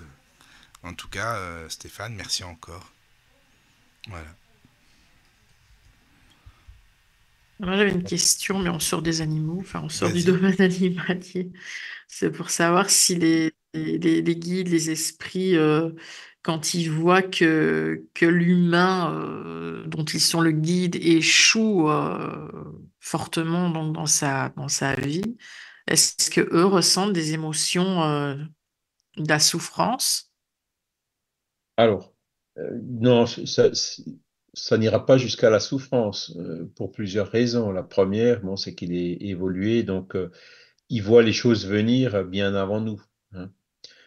Par contre, ça va quand c'est vraiment quelque chose où on a une chance sur deux et que finalement on loupe, bon, ben, il y a peut-être une petite déception, hein, ou il y a peut-être de la compassion, de l'empathie, ou ce seront toujours des sentiments positifs envers nous. Ce sera jamais une condamnation, hein. Les bons esprits ne condamnent jamais personne, hein. Et par contre, il sera tout de suite là pour nous tendre la main, pour nous aider à nous relever et à continuer ou à recommencer. Un guide Et spirituel, oui, oui. tu vois, pour- s'il était triste ou s'il se mettait en colère ou s'il se mettait à nous juger, ce serait plus un guide, hein. Les Non, expérienceurs mais de mort pareil. imminente, ils disent tous, c'est cet amour pur, quoi, inconditionnel, quoi. C'est ça. Et dans le cas où, par exemple, une personne abuse de l'alcool fortement et provoque un accident de voiture et tue d'autres personnes, le guide est enfin, dans quel état en fait? Enfin, Bah, il va tout faire déjà pour nous dissuader de boire de l'alcool. Après, bon, il pourra pas aller contre notre libre arbitre, c'est-à-dire si vraiment on l'écoute pas et qu'on veut continuer à boire, il pourra pas nous interdire de boire, il pourra ne pas nous bloquer, hein, il pourra pas le faire. Et ensuite, bah, c'est sûr que toutes les conséquences que ça peut avoir, lui, il verra la suite, c'est-à-dire qu'il dira que quelque part, le fait de boire et puis d'avoir un accident et de causer la mort d'une personne, par exemple, c'est quelque chose de fort qui va marquer cet esprit justement pour l'aider à arrêter de boire. Ou peut-être mhm, pas dans cette vie, mais dans une vie suivante. Donc, quel que soit ce qui peut nous arriver, hein, derrière tout mal, en fait, il y a un bien, hein. On peut en tirer un enseignement et on en tire des éléments, comme je disais tout à l'heure, hein, c'est dans les échecs, c'est par les échecs souvent qu'on apprend, hein. C'est par les échecs et quelque chose qui marque fortement notre conscience que dans la vie suivante, à un moment donné, quand sera de nouveau en contact avec l'alcool, eh ben, le fait que ça nous ait marqué, que ce soit resté gravé en nous quelque part, ça va peut-être faire de sorte que non, je ne bois pas, ou non, je ne fume pas, ou non, je ne me drogue pas, ou autre, tu vois. mhm. Oui, oui, Hein, il faut parfois que, c'est Jésus qui le disait, quoi, que le scandale arrive pour qu'on comprenne, en fait, c'est ça, c'est ça. ouais, Maintenant, évidemment. c'est pas le guide qui va provoquer l'accident. Tu vois, ça va pas jusque-là. Il saura que un accident sera très probable, qu'il y a une forte probabilité, pratiquement à coup sûr, qu'il se produira, et il pourra pas l'empêcher puisque ce sera avec notre libre arbitre. Et la personne qui, par exemple, succombe à un accident causé par quelqu'un qui a bu de l'alcool, hein, par exemple, cette personne qui succombe, c'est pas non plus une injustice par rapport à elle, hein, parce que si ça se trouve, cette personne-là était dans une situation similaire avant, hein, dans une vie d'avant, c'est elle qui avait bu ou qui avait drogué ou qui avait fait autre chose et qui avait causé la mort d'une personne. Et donc pour elle, c'est ce qu'on appelle une forme d'expiation, de sentir dans sa peau ce qu'elle a fait endurer à d'autres. Et c'est ça qui ensuite marque la personne dans sa conscience et fait que dans la vie suivante, ben, il sera d'autant plus solide pour refuser et pas retomber dans le même piège. Ça doit passer par des choses assez violentes finalement. Enfin, qui Parfois, oui. marquent en tout cas. Il suffit de regarder ce qui se passe autour de nous, hein. Il y a des guerres, il y a des crimes, il y a des viols, il y a des tortures, il y a des choses affreuses, hein, qui se produisent encore aujourd'hui. Alors, celui qui les commet ou celui ou celle qui les commet, évidemment, s'endette, hein. Et celui qui les subit, ben, c'est quelqu'un qui a certainement commis ces choses-là dans le passé et qui aujourd'hui les subit pour, dans l'avenir, ne plus les commettre. Tu vois. Alors, on Mhm. peut toujours Oui. se dire, ouais, il faut toujours qu'il y ait des gens comme ça, il faut toujours qu'il y ait des tortureurs ou des violeurs sur la Terre. Non, la Terre évolue. À un moment donné, celui qui aura vraiment besoin, c'est ce que je dis, quand est-ce que les guerres vont se terminer? Hein. Les personnes qui étaient des belligérants dans la guerre ou qui étaient cruels ou qui ont torturé ou qui ont violé, enfin toutes ces horreurs qu'on voit, ben, dans leur vie suivante vont certainement demander à souffrir ce genre de choses. Et tant qu'il y aura des guerres sur la Terre, hein, ils viendront se réincarner sur la Terre pour souffrir ce genre de choses. Mais le jour où il y aura plus de guerre sur la Terre, ils seront obligés d'aller sur un monde inférieur à la Terre pour pouvoir subir ce genre de choses qu'ils ne peuvent plus subir sur la Terre. Tu vois. La Terre finira Mhm. par évoluer et les guerres finiront par disparaître de la Terre. Alors, je ne veux pas donner de date, hein, ça risque de durer encore un Oui. petit moment, hein, mais c'est possible, hein. Et on avait des guerres en Europe, hein, la Deuxième Guerre mondiale, là, ils ont fêté quoi, le 70e anniversaire, c'est ça? Ou 80, je ne sais plus. Non, 70. Mhm. Et depuis 70 ans, ben voilà, au moins en Europe de l'Ouest, entre la France et l'Allemagne, ben, il y a Voilà, la probabilité qu'il y ait une guerre, elle est très très faible. Mais bon, il ne faut pas aller très loin. Ouais. En Ukraine, hein, quelques milliers de kilomètres plus à l'est, hop, il y en a encore, malheureusement. Mais demain, il n'y en aura plus. Hein, il faut toujours voir les choses. Même au Proche-Orient, la paix finira par arriver. Hein, parce que les esprits termineront par être fatigués là de toutes ces horreurs. Hein, et c'est là où ils comprendront que la guerre ne résout pas les problèmes, que dans une guerre, tout le monde est perdant, etc. Il y a une question de Jean-Marie sur le chat. Peut-être aurons-nous un débriefing bienveillant avec notre guide en arrivant de l'autre côté. Je pense que c'est effectivement systématique. Pas forcément tout de suite. Hein. André Louise, il n'a pas vu son. D'ailleurs, quelque chose qui manque dans nos solars, c'est qu'André Louise, nulle part dans nos solars, il parle de son guide. Hein. Alors, il y a sa mère, il y a. Voilà, mais son guide à lui, on n'en parle pas. Mais il y a toujours d'autres qui font un peu ce rôle-là. Hein. Et effectivement, Lysias, hein, je crois, c'est celui qui l'a accueilli. Ben, c'est lui qui va lui expliquer. Et c'est là où il va comprendre petit à petit. Et puis tout se fait vraiment, c'est un débriefing bienveillant, comme c'est comme Jean-Marie le dit, et qui se fait en douceur. Sachant que ce qui sera le plus dur avec nous en arrivant de l'autre côté, c'est nous-mêmes, c'est notre propre conscience. Celle-là, par contre, elle ne va pas nous louper. C'est pas un juge extérieur qui nous juge, c'est nous-mêmes qui nous jugeons avec notre conscience. Parce que beaucoup d'esprits disent, quand ils arrivent de l'autre côté, on est vraiment à nu. Hein. Il n'y a plus de masque, tout tombe, tous les rats crevés ressortent. Hein, la mémoire revient, même celle qui était oubliée, revient à la conscience. Et ce sont le jugement le plus dur, le bourreau même, comme dit Léon Denis, notre seul bourreau, ce sera notre propre conscience.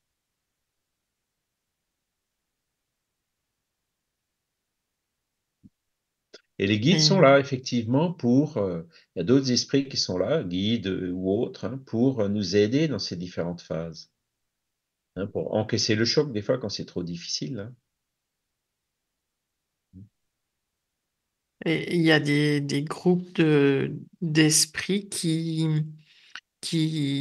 guident, enfin, chaque famille ici dans notre vie à nous et comment dire, j'allais dire sous l'emprise, mais c'est pas le mot, est guidée par un guide bien spécifique à chaque famille.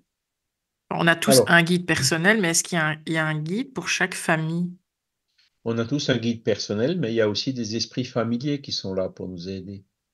Hein. Après, il n'y a pas forcément un guide pour chaque famille, mais comme les esprits dans une famille se réunissent soit par affinité, hein, ben, il y a forcément, comment dire, les ancêtres et les grands-parents ou ceux qu'on a connus qui sont partis de l'autre côté, qui, quand ils le peuvent, évidemment, continuent pour nous aider. Alors, au niveau des familles, bon, il peut aussi, dans certains cas, y avoir des guides, mais les guides existent, par exemple, au niveau des pays, au niveau des sociétés. Hein. Et c'est ce qui est bien connu, hein, Jeanne d'Arc pour la France, ou Saint-Odile pour l'Alsace, ou voilà, chaque région a un peu quelque part un mythe, hein, quelque part se met sous la protection d'une entité en particulier. Alors, on peut se dire, ouais, bon, bah, c'est du folklore, mais en fait, non. Hein, il y a des esprits qui veillent plus particulièrement. Donc, l'esprit de Jeanne d'Arc Jeanne d'Arc a eu pour mission ben, d'empêcher que notre latinité, notre culture française soit absorbée par la culture anglaise. En fait, c'est ça, hein, pour maintenir une certaine diversité culturelle, même en Europe. Hein. Et aujourd'hui, ben, son esprit continue à avoir des missions pour guider euh, la France en tant que pays. Mais pas exclusivement, pas avec des frontières, pas dans notre sens humain euh, de, de, de, de la France, quoi, hein, de la compréhension de la France avec des frontières et tout. Non, c'est plus pour sauvegarder une culture, pour sauvegarder une manière de penser, pour assurer cette diversité qui fait justement la richesse de notre monde. Ce sont d'autres exemples de guides, de missions pour ces esprits évolués.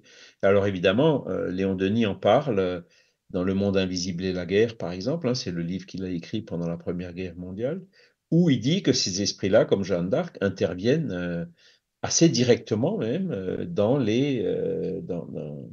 ces épisodes de guerre, dans les batailles et tout ça, hein. Hein, quand il ne faut pas tomber, ne tombe pas. Voilà. C'est un peu ce que Jeanne d'Arc a fait incarner, où il y avait certainement aussi des guides qui étaient derrière elle pour l'aider à faire ce qu'elle a fait. Voilà. Là, c'était personnifié en elle.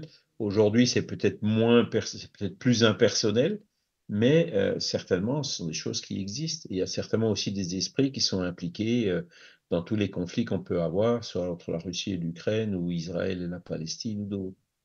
Alors, ce qui est marrant, c'est que, bon, enfin marrant, ce qui est intéressant, c'est que quand on écoute les esprits, hein, il y a des esprits qui viennent pour nous demander des prières, des vibrations, voilà, pour essayer de travailler à faire stopper ces guerres. Et ils nous disent, dans le monde spirituel, ils sont déjà ensemble, hein, les esprits israélites et les esprits musulmans, parce qu'ils disent, on est les mêmes. Hein. Ce qui s'est incarné israélien et la vie suivante musulman et après de nouveau israélien, etc. Au niveau du monde des guides spirituels, l'union, elle est déjà faite là-bas. Hein. C'est au niveau des incarnés que les velléités, les belligérances continuent encore. Mhm. Et on va y arriver. Là aussi, on va y arriver. Ça ne veut pas dire qu'il faut attendre les bras croisés, hein. Il faut quand même qu'on milite, voilà, qu'on fasse tout ce qu'on peut par les prières, par les appels à la paix, la solidarité, etc. Voilà, faut qu'on reste actif, hein, mais confiant que ça va finir par s'arranger. Mais de toute façon, c'est nous qui avons choisi de vivre là, enfin de naître là-bas et de vivre tout ça aussi. C'est ça. Voilà. Alors nous, bon, c'est ce que je disais tout à l'heure, hein, moi je suis né 15 ans après la guerre, donc c'était fortement probable que j'allais passer ma vie un peu éloigné de tous ces conflits, hein. Mhm. Au contraire de mon grand-père qui, lui, a fait la guerre de 14 et les collègues un peu plus âgés de mon père qui étaient incorporés dans la guerre de 39-45. C'était leur mission, ils avaient besoin de ça, hein. Voilà. Moi, bon, dans cette vie, j'ai pas eu besoin de ça ou j'ai pas choisi ça. Euh, on verra ce que l'avenir nous réserve. Oui. Mais quand on vit comme ça dans notre vie des périodes de grande transition, de grande transformation, par exemple le fait d'être enceinte pour une femme, c'est quand même, voilà, c'est quand même une grande Ah oui. transformation.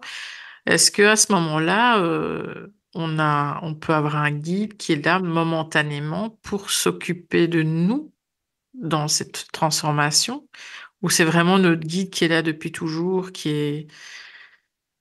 enfin, Ouais, on peut, mais pas forcément. Notre guide, il sait très bien qu'on va passer par ce moment de grande transformation. Mais la différence au niveau d'une femme enceinte, c'est qu'il y a déjà le guide, le guide du bébé, oui. voilà, le guide du Mhm. bébé qui vient en plus, hein. Mhm. J'ai des questions parfois. Oh, je disais au début, c'est impossible de faire une liste de toutes les missions que peuvent avoir les esprits, hein. Ils sont vraiment divers et variés.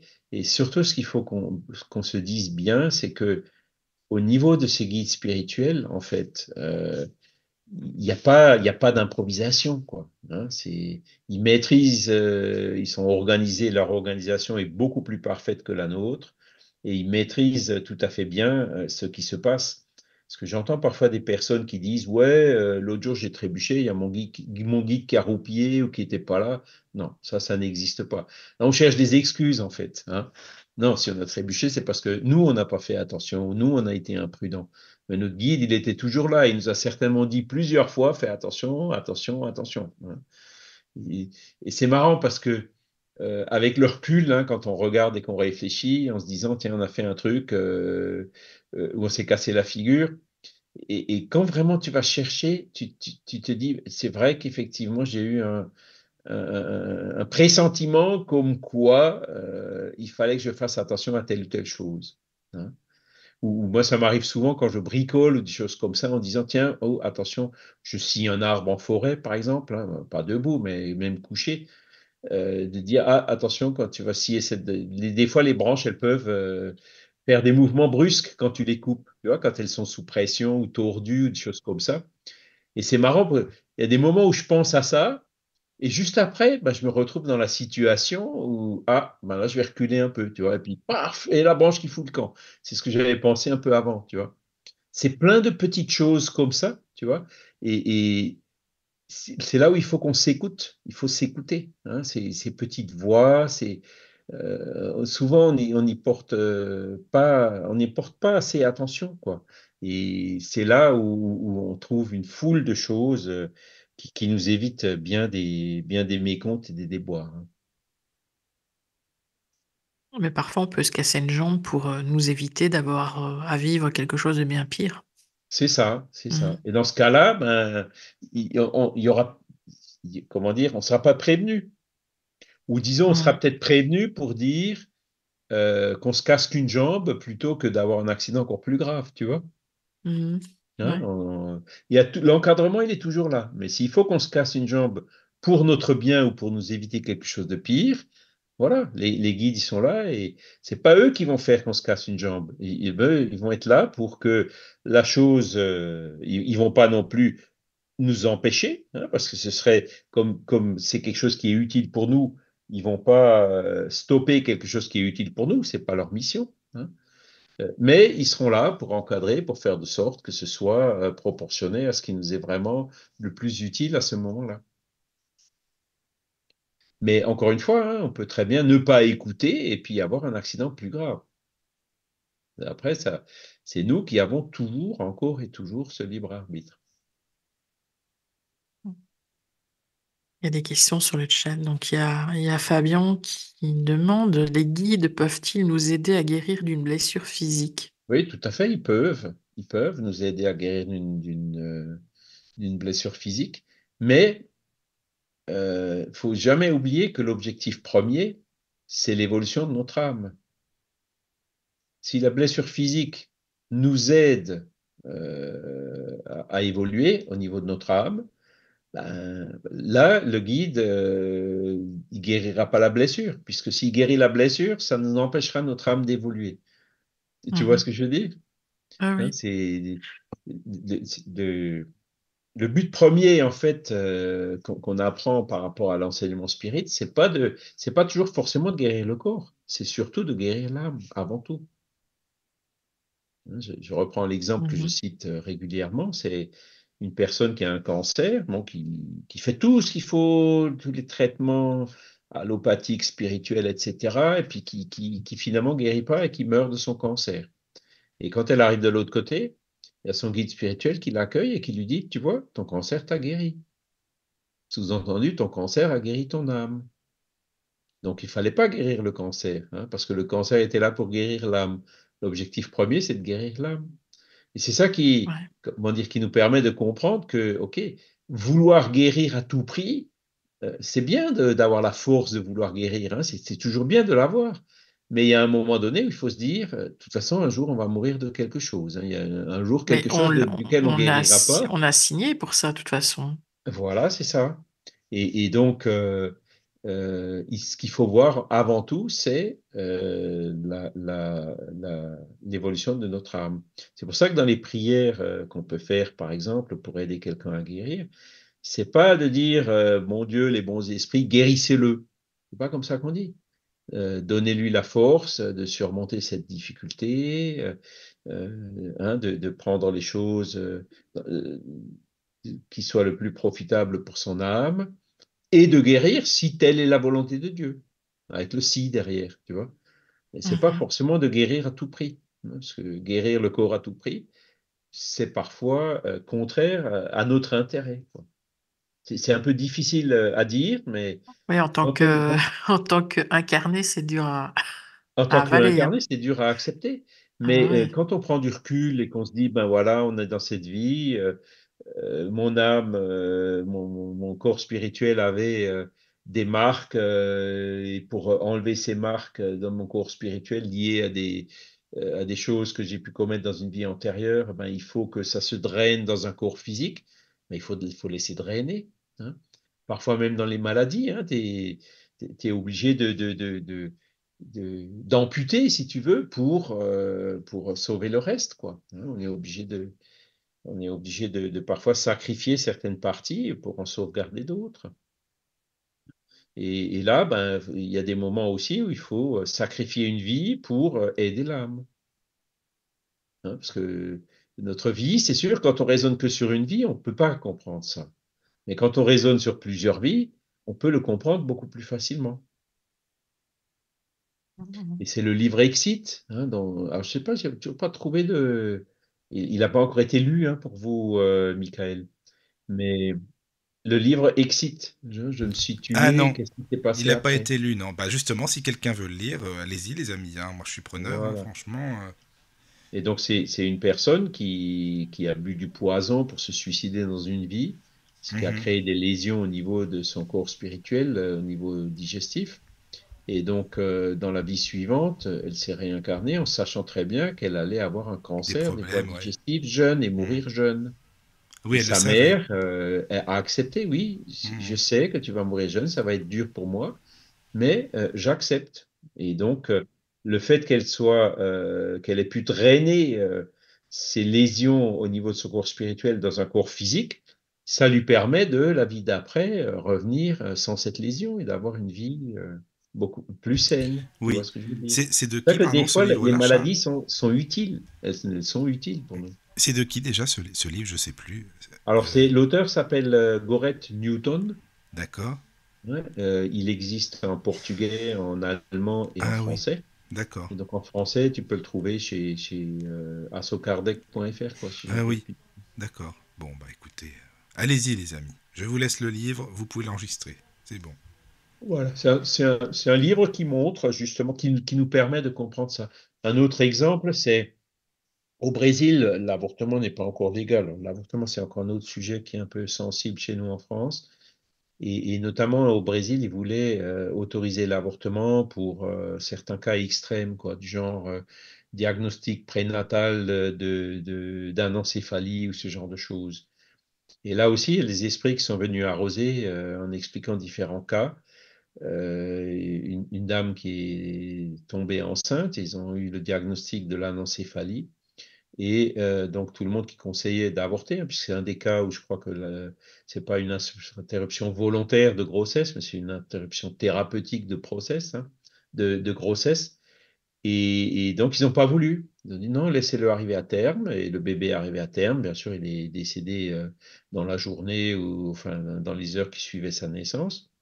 Et ensuite, ils ont reçu une communication de l'esprit de l'enfant qui a dit heureusement que vous avez laissé ça se produire parce que j'ai eu besoin de drainer justement donc des lésions de mon corps spirituel dans ce petit corps, hein, dans ce fœtus anencéphale. Et je vais bientôt me réincarner chez vous en tant que bébé tout à fait normal. Et effectivement, ils sont retombés, la femme est retombée enceinte et ils ont eu un enfant tout à fait normal. Donc, c'est une histoire qui a été rapportée, hein, un des exemples qui montre que même dans ces cas-là, il vaut mieux laisser faire la nature. Pour moi, c'est très clair, hein, le cancer que j'ai eu, c'est pour drainer des imperfections au niveau de mon corps spirituel à cause d'abus que j'ai commis dans une vie passée. Pour moi, c'est très, très clair. Mais Oui, mais toi tu le sais, Charles, parce que tu le ressens ou tu as eu des communications spirites pour je, dire ça? C'est quoi en fait? je le ressens, enfin, je le ressens, j'ai pas eu des communications claires. Mhm. Mais si tu veux, au moment où il y a eu le diagnostic, Mhm. j'avais clairement ce ressenti en moi, comme quoi j'avais demandé ça pour cette vie, D'accord.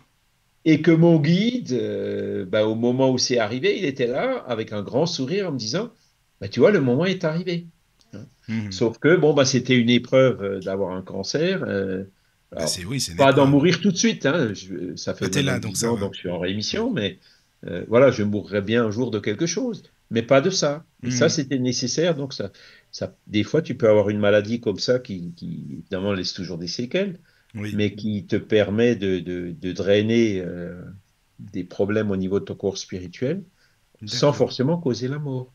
Tu Oui, vois. oui, oui. D'accord.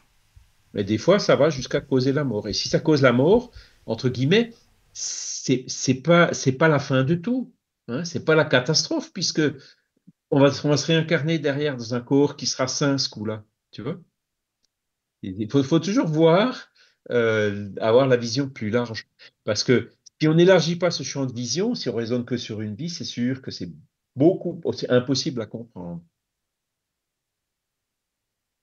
Et les maladies génétiques, alors? C'est pareil. Ben, C'est une autre forme pour le même genre de choses. Hein. C'est un choix qu'on a fait avant de se réincarner. Hein, et donc, qui mais permet qu'on aussi. Il décide y a de un but. passer à nos enfants aussi. Enfin, moi, j'ai une maladie génétique, mais mon fils l'a aussi. Oui, ben après, effectivement, la maladie peut se transmettre. Maintenant, tu sais, les maladies génétiques, c'est pour ça qu'en ce moment, il y a enfin, l'épigénétique. Il y en a qui ont la prédisposition, qui ont le gène, mais qui ne développent pas la maladie. Tu vois, Oui, mais c'est l'esprit malheureusement, quand là, c'est même, pas les le cas, choses. mais Hein, ça veut voilà. dire que j'ai décidé de me réincarner, que j'aurai un fils qui aurait la même maladie que moi. Enfin, Et le fils, il l'a accepté. mhm. Tu vois, c'était quelque Ouais, chose qui était tout à fait transparent dès le départ. ouais, ouais, Voilà. parfois Mais après, je te c'est. dis encore une fois, hein, tu as une prédisposition génétique, mais tu développes ou pas la maladie. Ça dépend. Bah, Euh, disons que dans mon cas, il y a quand même une explication parce que ma mère l'avait forcément, mais elle ne l'a jamais su. Elle a mhm, enchaîné des symptômes et plein de maladies qui étaient en lien avec cette maladie génétique. on ne connaissait Sauf pas. que c'est quand elle est décédée que moi j'ai eu son dossier médical et que j'ai mis tout en ordre et que j'ai trouvé, je me suis dit, ça ressemble à ça finalement. Mhm.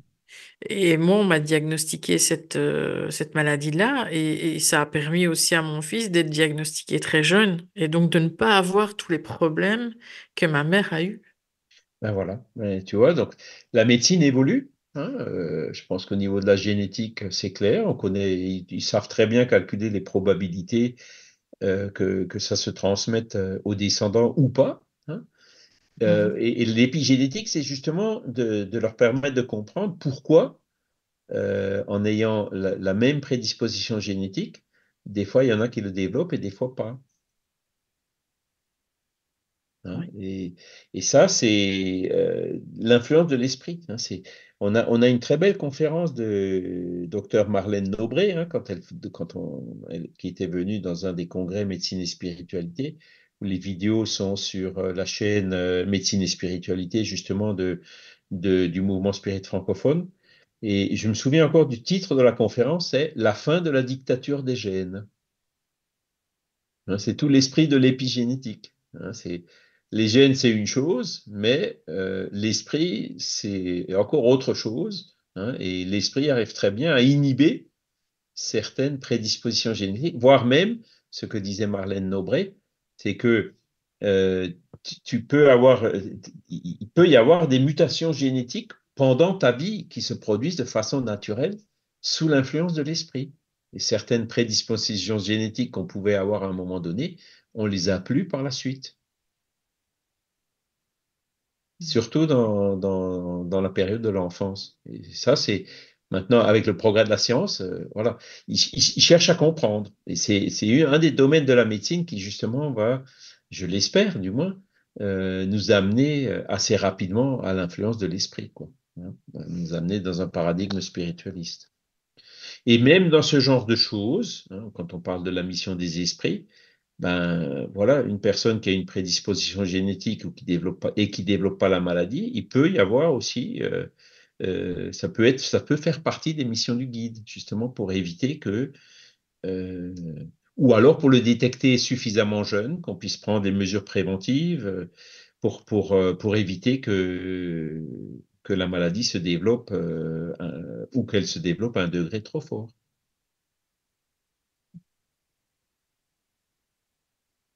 Alors, il y a des questions. Donc, Jean-Marie demande, j'ai entendu des médiums dire que leur guide n'a pas toujours été la même entité. Est-ce qu'un guide peut effectivement passer la main? Alors, ça peut, hein, on peut effectivement changer de guide, mais c'est rare, hein. Le cas général, c'est on ne change pas de guide. Et euh, je connais une personne qui un jour est venue me dire ça, tiens, j'ai changé de guide. Donc, c'était une personne qui avait une médiumnité où elle arrivait à percevoir son guide assez régulièrement. Et le jour où elle m'a dit ça, c'était dans une période assez compliquée de sa vie.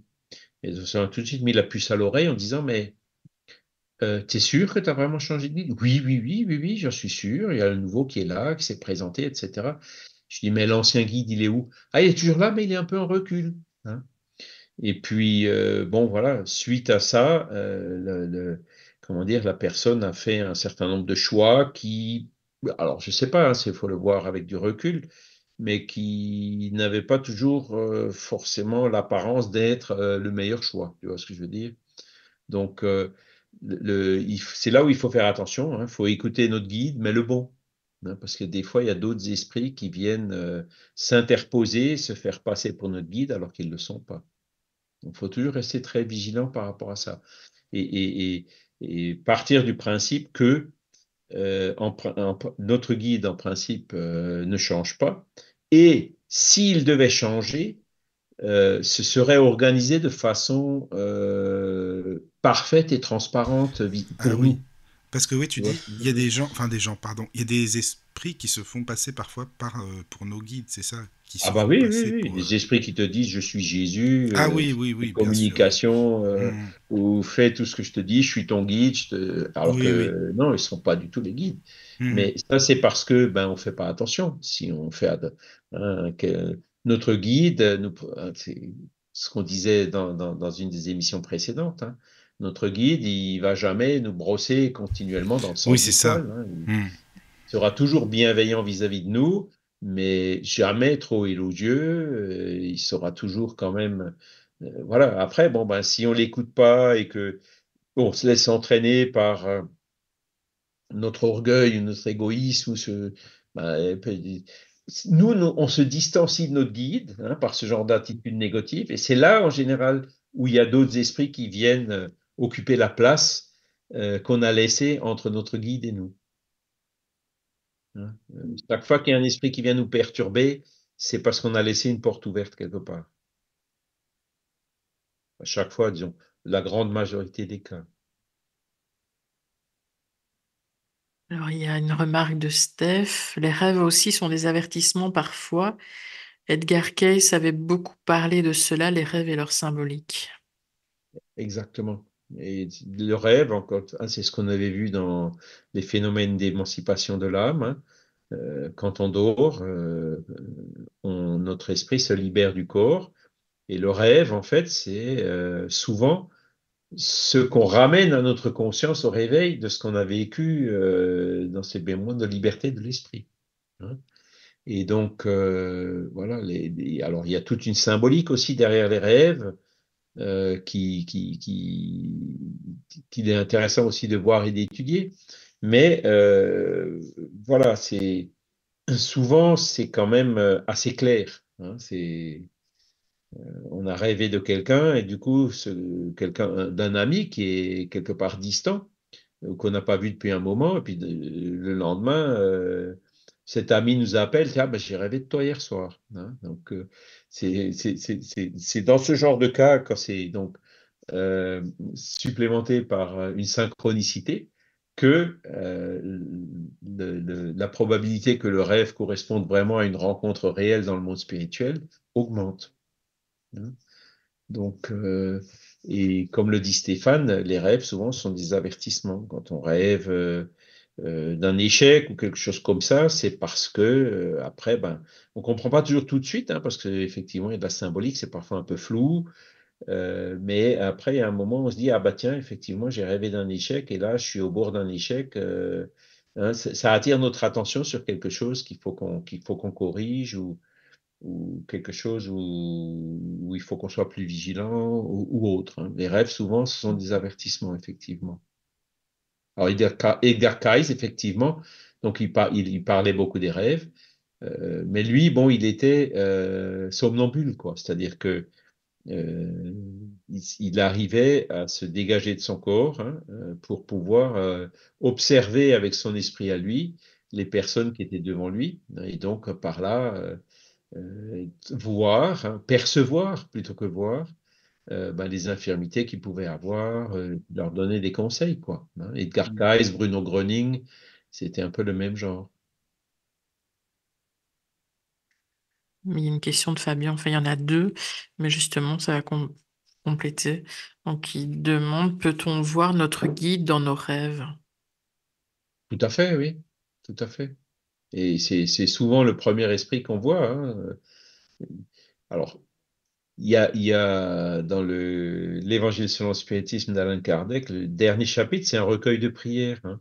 Et il y a une prière qui est spécifique pour ça, c'est-à-dire le soir avant de s'endormir, on fait une prière pour notre guide spirituel, pour le rencontrer, et notamment quand on a des questions difficiles à résoudre dans notre vie, pour lui demander de nous aider, de nous conseiller, et puis de nous aider aussi à ce qu'on garde à notre réveil une impression du conseil qu'il nous a donné pendant notre sommeil. Hein. Donc oui, on voit souvent nos guides dans nos rêves, mais encore faut-il le vouloir, faut-il le demander, quoi, parce que si on s'endort avec plein de mauvaises pensées, c'est pas notre guide qu'on va rencontrer de l'autre côté. Hein.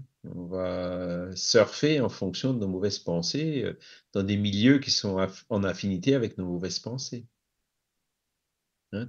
C'est toujours cette loi d'affinité qui gouverne ces relations dans le monde spirituel, y compris pendant notre sommeil. D'accord. Ah, il y a une autre question. Donc toujours de Fabien. Comment, comment je peux faire la différence entre ma pensée et celle de mon guide?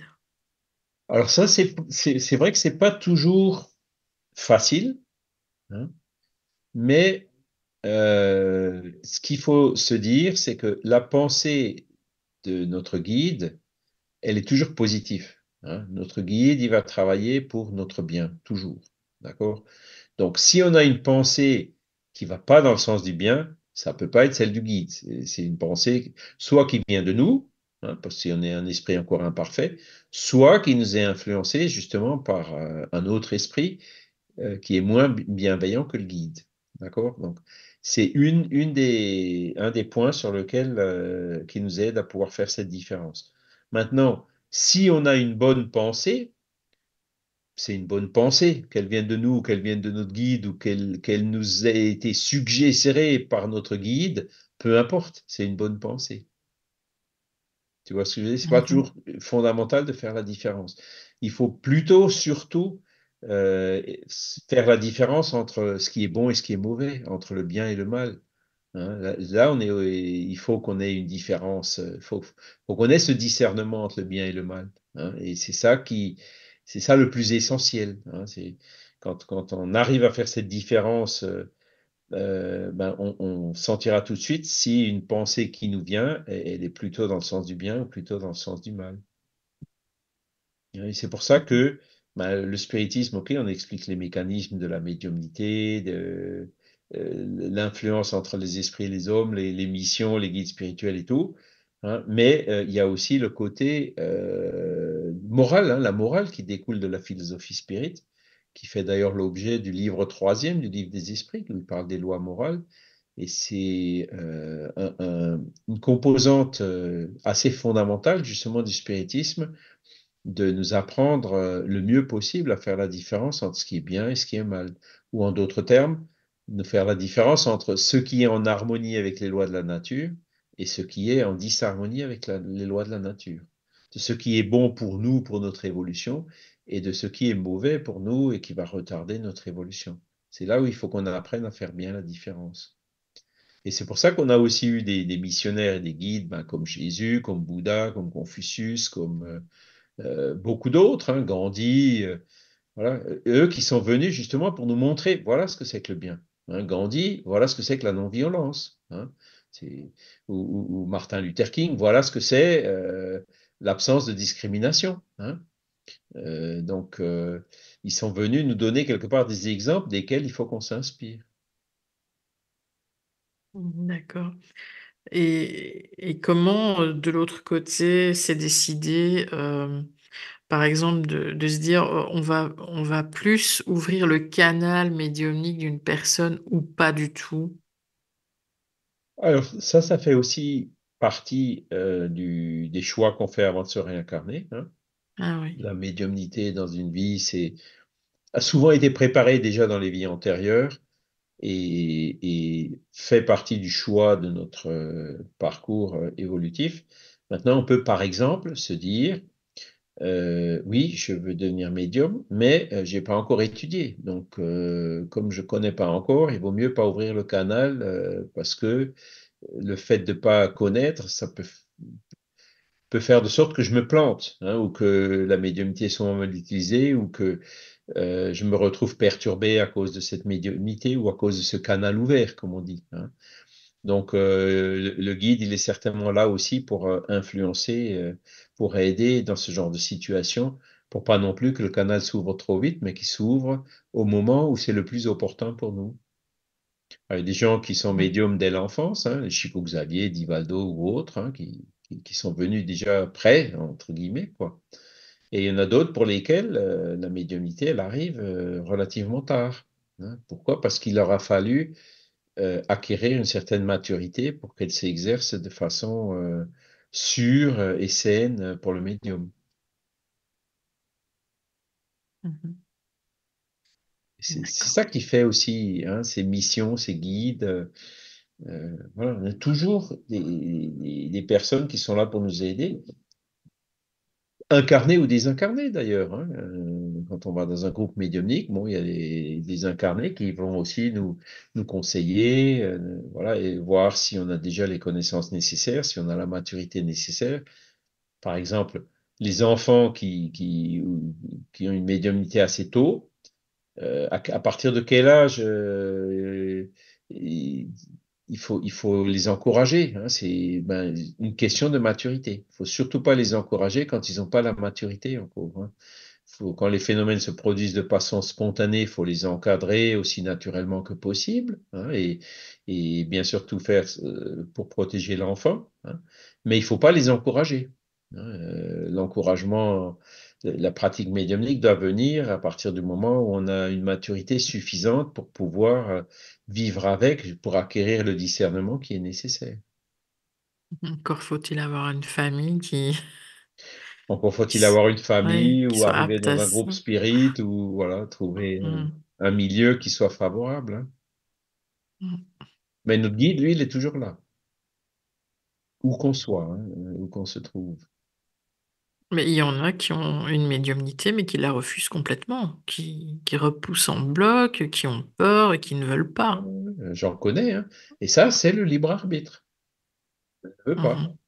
hein. Ou des gens qui bloquent, hein, qui n'arrivent pas à avoir la passivité nécessaire, ou des gens qui ont peur de se faire mettre le grappin dessus. Des gens qui aiment bien tout contrôler, hein. Ben oui. Le médium, et à un moment donné, il faut qu'il se mette dans un état de. S'il veut tout contrôler, les esprits n'arriveront pas à. C'est lui qui contrôle, c'est Mhm. pas les esprits, hein. Donc, il bloque sa médiumnité à force de trop vouloir contrôler. Et c'est pour ça que c'est bon toujours de la médiumnité en groupe, hein, parce que, voilà, si le médium peut très bien. Ça fait partie de la médiumnité, hein, de transmettre des communications qui sont fausses ou apocryphes, ou des fois de recevoir des esprits qui sont pas forcément très évolués. Et puis c'est là où le groupe qui est autour, ben, il saura faire avec, c'est-à-dire euh, aider ces esprits qui ont besoin d'aide, hein, et analyser les communications pour dire, ben voilà, là, de façon manifeste, c'est pas une communication qui vient dans mon esprit, au contraire. Et tout ça, ça fait partie justement euh, de cette maturité qu'il faut acquérir, de cet apprentissage qui se fait. Alors, et on fait des cours de médiumnité, hein. Beaucoup de gens disent, ouais, c'est vrai, c'est très bien, ça montre tous les principes généraux. Mais alors après, dans la pratique, chaque cas est un cas, hein. Hein, il faut s'adapter. Et c'est dans la pratique vraiment qu'on apprend. Hein. Et c'est pareil pour les médecins. Hein. Les médecins, ils apprennent la théorie et après, ben, ils sont internes, ils sont face dans la vie réelle. Hein. Et c'est là qu'ils apprennent. Hein. Pour le médium, c'est un peu pareil. D'accord. Mais après, il y a le libre arbitre. Hein. Celui qui veut pas, il veut pas. C'est Il y ça. en a un qui dit, moi, je veux que des bons esprits, bon, qui peut tomber dans ce genre de... ce qui n'est pas possible. Hein. Le médium, il reçoit forcément des influences qui dépendent de son état d'âme, du milieu dans lequel il se trouve, etc. Quoi, hein. Donc, voilà.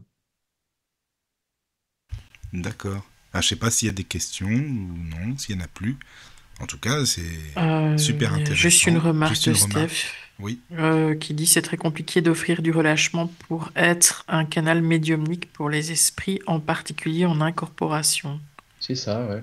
Mhm. Relâchement, et puis on appelle ça passivité, quoi. Hein, le médium, il doit essayer de reproduire le plus fidèlement possible ce que transmet l'esprit qu'il communique. S'il filtre tout, hein, il va y introduire beaucoup plus de sien que de ce qui vient de l'esprit. Hein, et puis un médium qui reçoit une mauvaise communication, ou, ben, lui, il a juste fait transmettre. La mauvaise communication, ça vient d'un mauvais esprit, ça vient pas de lui. Donc, ça, c'est un peu les difficultés de la médiumnité. Hein. C'est à trop vouloir contrôler, on finit par introduire de l'animisme. Donc, il faut avoir une certaine passivité. Mais aussi, voilà, l'esprit du médium, il est quelque part toujours là et il ne laissera pas faire n'importe quoi. Hein. L'esprit, par exemple, qui se lève et qui se cogne la tête contre le mur, ben, le médium, il ne laissera pas faire. Et tout ça, ça fait partie donc de cet exercice médiumnique, c'est compliqué, quoi. Hein. Ça s'apprend, hein, ça s'apprend. On y arrive très, très bien. Voilà. C'est arrivé déjà, par exemple, dans une réunion médiumnique où il y avait un esprit assez vulgaire qui avait tendance à dire des gros mots. Et à un moment donné, au lieu de dire un mot qui commence un peu vulgaire, qui commence avec M-E-R, hein, il a dit mince. Et d'un coup, l'esprit derrière qui dit, mais c'est pas ce mot-là que je voulais dire un autre mot. Et c'est là où on voit que bah, l'esprit ne voulait pas dire ce mot vulgaire et il l'a bloqué. Hein. Voilà. Et donc, voilà. Et c'est là où il faut trouver justement le juste milieu, quoi. Hein. Et ça dépend beaucoup de ce qu'on fait, quoi. Hein. Si c'est pour aider un esprit, c'est pas forcément, il n'y a pas forcément besoin de lui laisser déballer trop de grossièreté, ça sert pas à grand-chose. Et c'est là aussi où il y a le médium avec son guide, hein, qui est là justement pour le guider, pour l'assister pendant cette phase médiumnique. Il sera toujours derrière. Hein. Hein, c'est une mission spéciale, ça aussi, hein, être guide d'un médium. Ouais. Caro, qu'est-ce que t'en penses? Guide d'un médium. Hein. Oh, je lui souhaite bonne chance, oui, hein. Ah bah oui, bonne chance. Oui. C'est super, ça, j'aime Il bien. s'amuse. Ah, c'est bien. Ben voilà, hein, je pense que, je sais pas, on a fait le tour, Charles. Qu'est-ce que tu... Si t'as d'autres choses à Voilà. Bon, rajouter après, ou... c'est vrai que le sujet est très, très large. Hein. Mhm. Il faut toujours garder cet objectif principal d'évolution. Oui, Les bons esprits, c'est toujours le bien. Il y en a d'autres qui sont là, c'est aussi des missions pour nous faire trébucher un peu. Le fait qu'on trébuche et qu'on se casse la figure, ben, ça nous fait réfléchir, ça nous fait faire des efforts, ça nous fait apprendre un certain nombre de choses. Donc, les missions sont vraiment à tous les niveaux, quoi. Hein. Et c'est un peu à nous de naviguer là-dedans et de toujours rechercher, voilà, notre guide, savoir qu'il est là, et puis de l'écouter pour que nous-mêmes on puisse accomplir les missions qu'on s'était proposées dans cette vie, quoi. Donc, on puisse accomplir le mieux possible. Et voilà, comme ça, chacun apporte un petit peu sa pierre à l'édifice général, quoi. Hein. Cette solidarité, entre guillemets, universelle, quoi. d'accord. Merci beaucoup. Alors, je sais pas, Merci. tiens, Charles, si tu veux, pour finir, est-ce que tu as si les auditeurs veulent aller un petit peu plus loin, des lectures à leur conseiller ou pas pour ce sujet-là, par exemple? Bah, on a parlé de pas mal de livres. Bon, Oui, il y oui. a un livre qui est vraiment fondamental sur ce sujet, ben, c'est le livre des esprits, hein, dans les occupations et missions des esprits, hein. Donc, c'est un chapitre 10 de la deuxième partie. Qui est exclusivement, qui porte exclusivement sur ce sujet-là, hein. Et c'est une partie qui est d'ailleurs assez longue. Donc on parle des arts, des spécialités, des inventions, quelles sont les missions des esprits évolués, que font les missions qui sont pas évoluées, des esprits qui sont pas évolués, les missions des esprits désincarnés, les missions aussi de ceux qui se réincarnent sur la Terre. On a un peu couvert tous les sujets aujourd'hui. Mais là, vraiment, bon, je conseille à tous de relire, hein, ce chapitre 10 parce que voilà, il rentre bien sûr beaucoup plus dans le détail que ce qu'on peut faire dans une émission comme ça de 2 heures. Donc ça, c'est la base. Et après, bien sûr, ben, il y a toute la série Chico Xavier André Louis, hein, missionnaire de la lumière, hein, il y a le mot mission dans le titre, hein, les messagers qui ont aussi des missions, hein. C'est le fameux No Solar 2 là qui est. Alors, il va être projeté d'ailleurs à Genève, pas le week-end prochain, mais celui d'après, hein. Donc, il y a encore des places apparemment pour s'inscrire. C'est un festival du film Spirit. Et il y aura toute une série de films qui seront projetés, dont No Solar 1, No Solar 2, le nouveau, hein, qui est pas encore distribué en France, même s'il est déjà sorti sur certains canaux YouTube, hein. Et voilà. Et aussi, il y a un grand documentaire qui a été fait sur Chico Xavier, qui est assez remarquable, un peu long, hein. C'est une série de documentaires, donc il y a une condensation, je crois, c'est en 2 heures et demie. Et sinon, c'est 4 ou 5 épisodes de 2 heures, quoi, le film complet. C'est vraiment hyper intéressant. J'ai vu le condensé et ça montre vraiment un missionnaire, hein, qui était Chico Xavier, qui a eu pour mission cette médiumnité et de nous apporter tous ces livres, cette série du monde spirituel qui donne énormément d'exemples des missions que peuvent avoir les esprits et aussi nous, l'esprit une fois qu'il est incarné, quoi. D'accord. Bah, merci beaucoup, hein, Charles, encore une fois. C'était De Merci. rien, vraiment bien. de rien. Et puis, bah, on se dit à très bientôt. À bientôt, ouais. Voilà. Excellente À bientôt. soirée à tous. Merci. Au revoir. Bonne nuit. Bonne nuit à tous. Bonne nuit. Bienvenue sur la radio du Lotus. Fidèles auditeurs de la radio, venez nombreux à l'écoute des émissions sur la philosophie spirit. Avec notre ami Charles Kempf, de la Fédération Spirit Française. Le mardi soir, à 21h. Venez poser vos questions sur le chat. tlk.io/radio du Lotus.